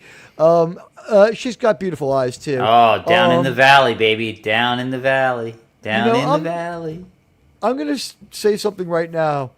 Sydney Sweeney is quite beautiful, but those jeans are average or ugly. The American Eagle jeans are average. They put her in mom jeans. They really did. They don't show off her beauty at all. And the fact that they're below average looking jeans, that the stock of the company went up and everyone's buying the jeans, proves that it was the right decision to put her in the commercial. It was a really, all right. Canaanite singing, "Take me home, country road, to the place." Yeah, to the Silicon Valley where I belong, my friend. I can only sing so much before they demonetize. Like, I'm not even really trying to leave this stream monetized. I don't run any commercials while it's up. By the way, when this happens, I now know why they try to do this to you. They're trying to get me to make a mistake that'll piss off YouTube, because right now YouTube is hammering me to run a commercial. I'm getting notified over and over. It's like, you have so many people, sir. Run a commercial, sir. I'm not going to do it. West Virginia. Sheer fucking hubris is from West Virginia. Admiral Clancy from Picard Season 1. Mountain Mama. Sing it, Merlin. Yeah, you know what? Mountain MAGA. I disavow all political philosophies except the ones that are good for Star Trek. And I say that, you know what? I believe in America. I believe in American entertainment. I believe in fun for the whole family, having a niche. I believe that we didn't need a show called Star Trek where people say fuck over and over. This is a show for adults, and now we're at my gosh. Sir, it's 1:54 in the morning, sir.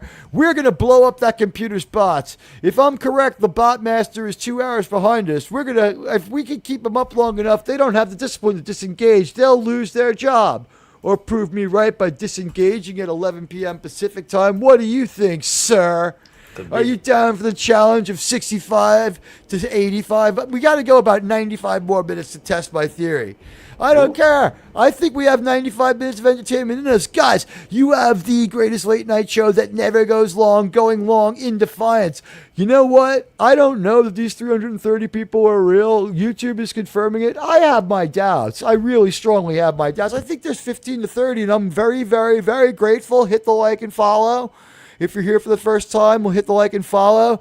But what I do know is that these attacks seem to be very hard on the computers of those who launched them because they're very simple.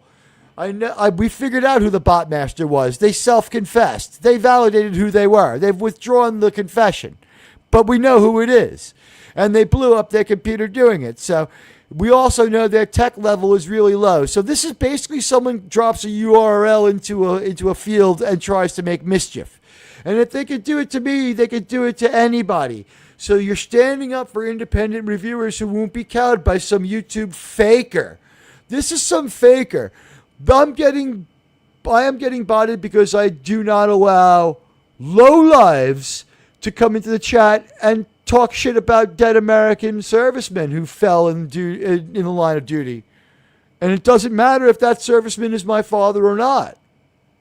I've been doing it before it happened, and I'll do it for all time eternal.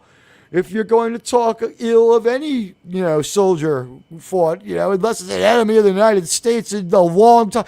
If you want to make a joke about a dead Civil War soldier, that's long enough. It's not too soon anymore. But let's be honest. Let's not besmirch the memory of servicemen. There's a content, time and place for that. So, yeah, you know what? Yeah, don't destroy my computer, users. It's not hard on your computer. It's hard on the attacker's computer. We've seen it happen. Like when we go on the air while the attacker is on, they can't attack because it blows back on them. And also, like being on the air while they try to focus an attack really burns up their computer. I'm figuring it's jury rigged or they're running it off a laptop. So, whatever, the hours will add up on that. We've got more entertainment. Michelle Randolph plays Ainsley Norris. We know her from 1923, which you were not a part of, but you watched it, didn't you? Remember the blonde chick, the beautiful one who was married to one of the nephews? The one who doesn't make it to the end? She gets shot in season 1, and then she loses that baby but becomes pregnant again anyway somehow. And leaves to raise her child on the East Coast at the end of 1923. Remember that actress? No, I don't. I'm not well versed. It's been a while since April when 1923 ended. Yeah, okay, Michelle Randolph is not in any of the pictures. Michelle Randolph is a goddess. She's in a lot of 1923. She's really, really pretty. She plays Ainsley. Michelle Randolph is 29 this year. Or will be in 2026. She was 28 most of this year. She plays 18 or in the show. And she is convincing, but you don't have to feel bad. You can objectify Ainsley on the show. Ainsley is a 28, soon to be 29-year-old woman. The soundtrack in Tron 3 will make it worth it. There hasn't been a Nine Inch Nails album in a very long time, so, count on that probably being pretty good. Michelle Randolph, you know what? You deserve to see a picture of her. She is really something, and I think she's starting to happen. And I think it's because she's mostly in Taylor Sheridan shows, which, by the way, did you know what kind of deal they gave Taylor Sheridan? It was $500 million to continue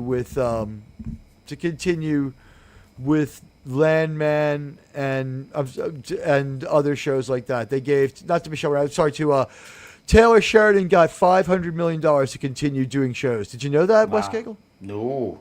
Let me show you guys a woman almost as pretty as Sydney Sweeney. Here's Michelle Randolph, guys. Here she is in 1923. Remember this amazing scene at the end and near the I think this is the final episode where there's an extended shootout. Here she is. This looks more like this is her out of character on set before she goes into character. She looks about her age here, though.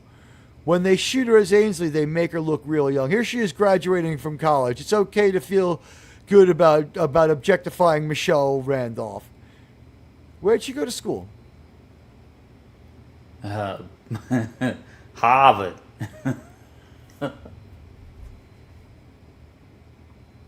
Doesn't say what. Arizona State. She's a Sun good Devil. Lord. Go Devils. I'm guessing the colors are orange and That's a wild- I think she's an Arizona State Sun Devil. Okay. Oh, they God. have the best marching band uniforms. They wear little capes. Katie Knight says, you know what?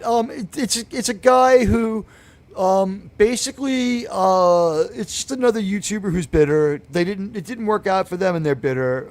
I don't want to name them or give them too much. I call him Snowbilly Grifter, so I don't have to name him. It's just we figured out what they were doing and how they're doing it. If I was going to do this, I would do it bigger and longer, and I wouldn't be here disavowing it. Although we have had this happen. We've had the channel get punked so badly that it goes to the front page of YouTube. Because while it happens, I always get YouTube on customer service to make sure I complain about it live, so that pull my fat out of the fire. So do it to your heart's content. But I think what happens is Canaanite and other people get to see a notification that doesn't otherwise go out. True. It moves me up in the feed. This I don't know the legitimacy of this number. It would be nice if it worked out, but you have tickets to see which one. What are you going to see 10-9? What is Chrono seeing? Is this the Guar tour we're talking about? Because Guar's back on tour. People are upset because Guar chopped Trump apart. I'm going to say even Wes Cagle isn't bothered by that, right? Nah, I'm not. I'm Guar. not. They chopped apart They chop didn't everybody they chop apart? Yeah. It goes back to who did they chop apart first? Honestly, George H. Bush, the father. Yeah. Guar chopped up like maybe Ronald Reagan. Guar's been around a really, really long time. It'll be 40 years. Yeah. Guar has not missed either president of either party, and it's hilarious. He explodes like a kaiju full of cherry juice. Well, it's a Guar concert. No, If we could sit him down and explain it to him, he would love it. He would endorse it. Yeah. I think Trump would get it. Well, it's a Guar concert. You got to look at it this way. I'm an Eagles fan, and they threw batteries at Santa Claus. I still like the Eagles. It's all right. It's fine. I don't care. I agree that it hasn't been Guar, but what they're doing in that context, if you want to criticize their performance or their new material, True. That's fine. You can do that, and I'll say that that's legit. But if you want to say that this is out of character for Guar, tell it to maybe Jimmy Carter. He's finally died. But this has been going on since I've known of Guar, and I have known of Guar for most of my fairly long at this point life, 4/5 of my life. Guar goes back to the early 80s. They definitely did this, if not Carter, definitely Reagan, right? Am I right? Yeah, no, it's fine. We did As long lose as you're the leader. consistent. As long as you're consistent and you I hate know what you everybody meant, who's in my power, friend. I have no problem with that. It's fine. The problem isn't that they hate everyone in power either. They might have liked some of these people. They hate the idea of having a president because they're celebrating punk rock anarchy in a theatrical and clownish way. Nobody takes the Guar thing as a call to violence. Somebody just made a mistake and tried to make a story out of it. Yeah, there you go. They are. You accidentally blocked me, though, Kronos. I think you unblocked me, though, because I see you again. No, I tried to respond to Kronos, and I couldn't. I love Kronos. He's a great guy, and he's here. If I have blocked you by mistake, please reach out to me through other means, and I will make sure. It happens. It does happen. I know that there's probably one or two. I don't like to block. I've only blocked one person on X. You know who blocked me by mistake? Jerry Ryan. It was a mistake. What? What? She came to the... I'm not going to hold it against Jerry Ryan that she was very attracted to Admiral Teag and went to his X page and wanted to see him. And I'm well known in the Star Trek circles. And the fact of the matter is, I'm going to go public about this. And wow, did Jerry unblock? Oh no, no. I think she mistook you for Commodore Decker, not Admiral Teague. It was just a mistake. This would never happen on purpose. Jerry Ryan, actually, this is what really happened. she blocked me back. Okay, she really wanted to meet me. She wouldn't leave me alone. She was texting me and DMing me day and night. Teag, I'm in New York. I'm in New York for like a few hours, please. And I'm like, Allegedly. I need an entire night of pack. Allegedly. It wasn't Jerry Ryan, but 7 of 9. When she's 7 of 9, she's in love with me, and she can't tell the difference. And it's old Trek 7 of 9. It's not new 7 of 9. Although if I met new Trek 7 of 9, I do not disapprove of anyone loving anyone they want who is of the same age to consent. If it's okay, as long as you are doing something that is not considered biblically immoral, I am fine.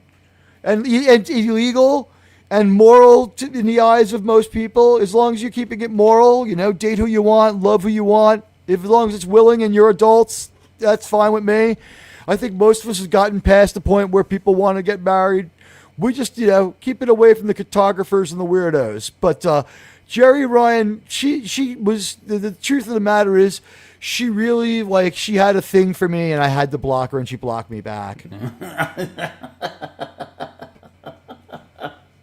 Yeah, I don't. No, the truth of the matter is, if you go to X and say @Grok, who is the most famous person to have ever gone to my site, do not tag them or anything. Just tell me who it is. It'll tell you. And I was like, Jerry Ryan, and I'm like, oh, she definitely blocked me. Yeah, well, Grok's not reliable. If you ask who's the most famous YouTuber from Wyoming, they'll tell you Admiral Teague. So But it was Rebecca Romaine that I called a whore when I was talking about her character on Star Trek. And it wasn't Rebecca Romaine, but Una. Fuck Una, that whore. Oh, God. Una's not a real person. Una Sexy. is a Star Trek character who really is a horrible human being. Yeah, sexy Star name, Trek though. character. Sexy name, though. It's kind of a sexy name, but remember, they co-opted that name. That's a Roddenberry name. Yeah. That character had a name already. I think he says it in The Cage, but not in the Menagerie. Oh, no, isn't that Weena? That's Weena, not Una. Vina. Oh, Oh, Vina no. is the No, chick on the Weena. planet. Well, he's not German, so he says the W. Vina. Only the Germans can't say the W, and they say the V. we don't do W's in Germany. No, victory is out of hand. Yeah. I'm trying to find more pictures of Michelle Randolph, guys. She is beautiful. She is so beautiful that for some reason there's a link back to Breitbart about her.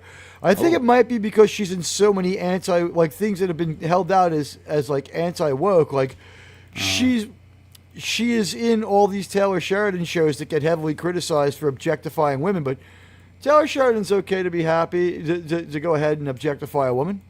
Doesn't bother You know him. what? I whenever they say, "Oh, you're objectifying," blah blah, I have issue on two levels. First off, is it a period piece? And if it's a period piece, I am sorry. Why you like but them on the heavy flow days? in the past, women were objectified. You know what? It's a fact. Don't ignore history. Second, you look at cinema. Men are objectified a whole have a bunch, lot of male and nudity no these days, woman ever a lot of says boo stuff. about it. They never say boo. As a matter of fact, the women all drool over men being objectified, and the men don't give a shit if the men are objectified. They don't care. It gets a little cringe after an extended period of time, but we don't care. No, right. So those are the two problems I have with that. So, oops. Oh, Sorry. you kicked You had a yourself. problem Yes. with me. Yeah. Wes Cagle trumped me there. He kicked me. Here's a picture of beautiful Michelle Randolph. She plays Ainsley on 1923. Ainsley, not a lot to tell you. It's more about the actress. She's great in 1923. She's Ainsley in, Landman. I forget her 1923 character's name, but this character goes through hell. She gets bit by the rabid wolf. She's in the gunfight. She has to kill a couple of people. She's preggers as hell during the gunfight. And then she's like, after that long, cold winter, she's like, fuck this place. I'm out of here. And she's earned the respect of everyone. When she leaves, Cara Dutton, played by Helen Mirren, says, it's all right. you can come back. It'll still be the same. Maybe Mm-hmm. you will.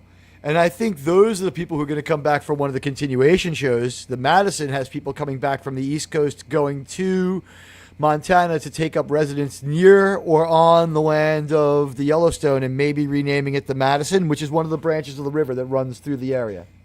Yeah, they got to change that name. Every time I hear that name, the Madison, I'm like, that's a dance, isn't it? That's a fucking It's dance. the second name. That's the I know. Charleston. I get it, but it sounds like a dance from the 30s. Well, like the Charleston. the original name was 2023. What are they going to do with that?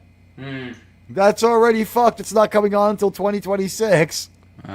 Watch our show 2023. I don't know. Something. I don't know.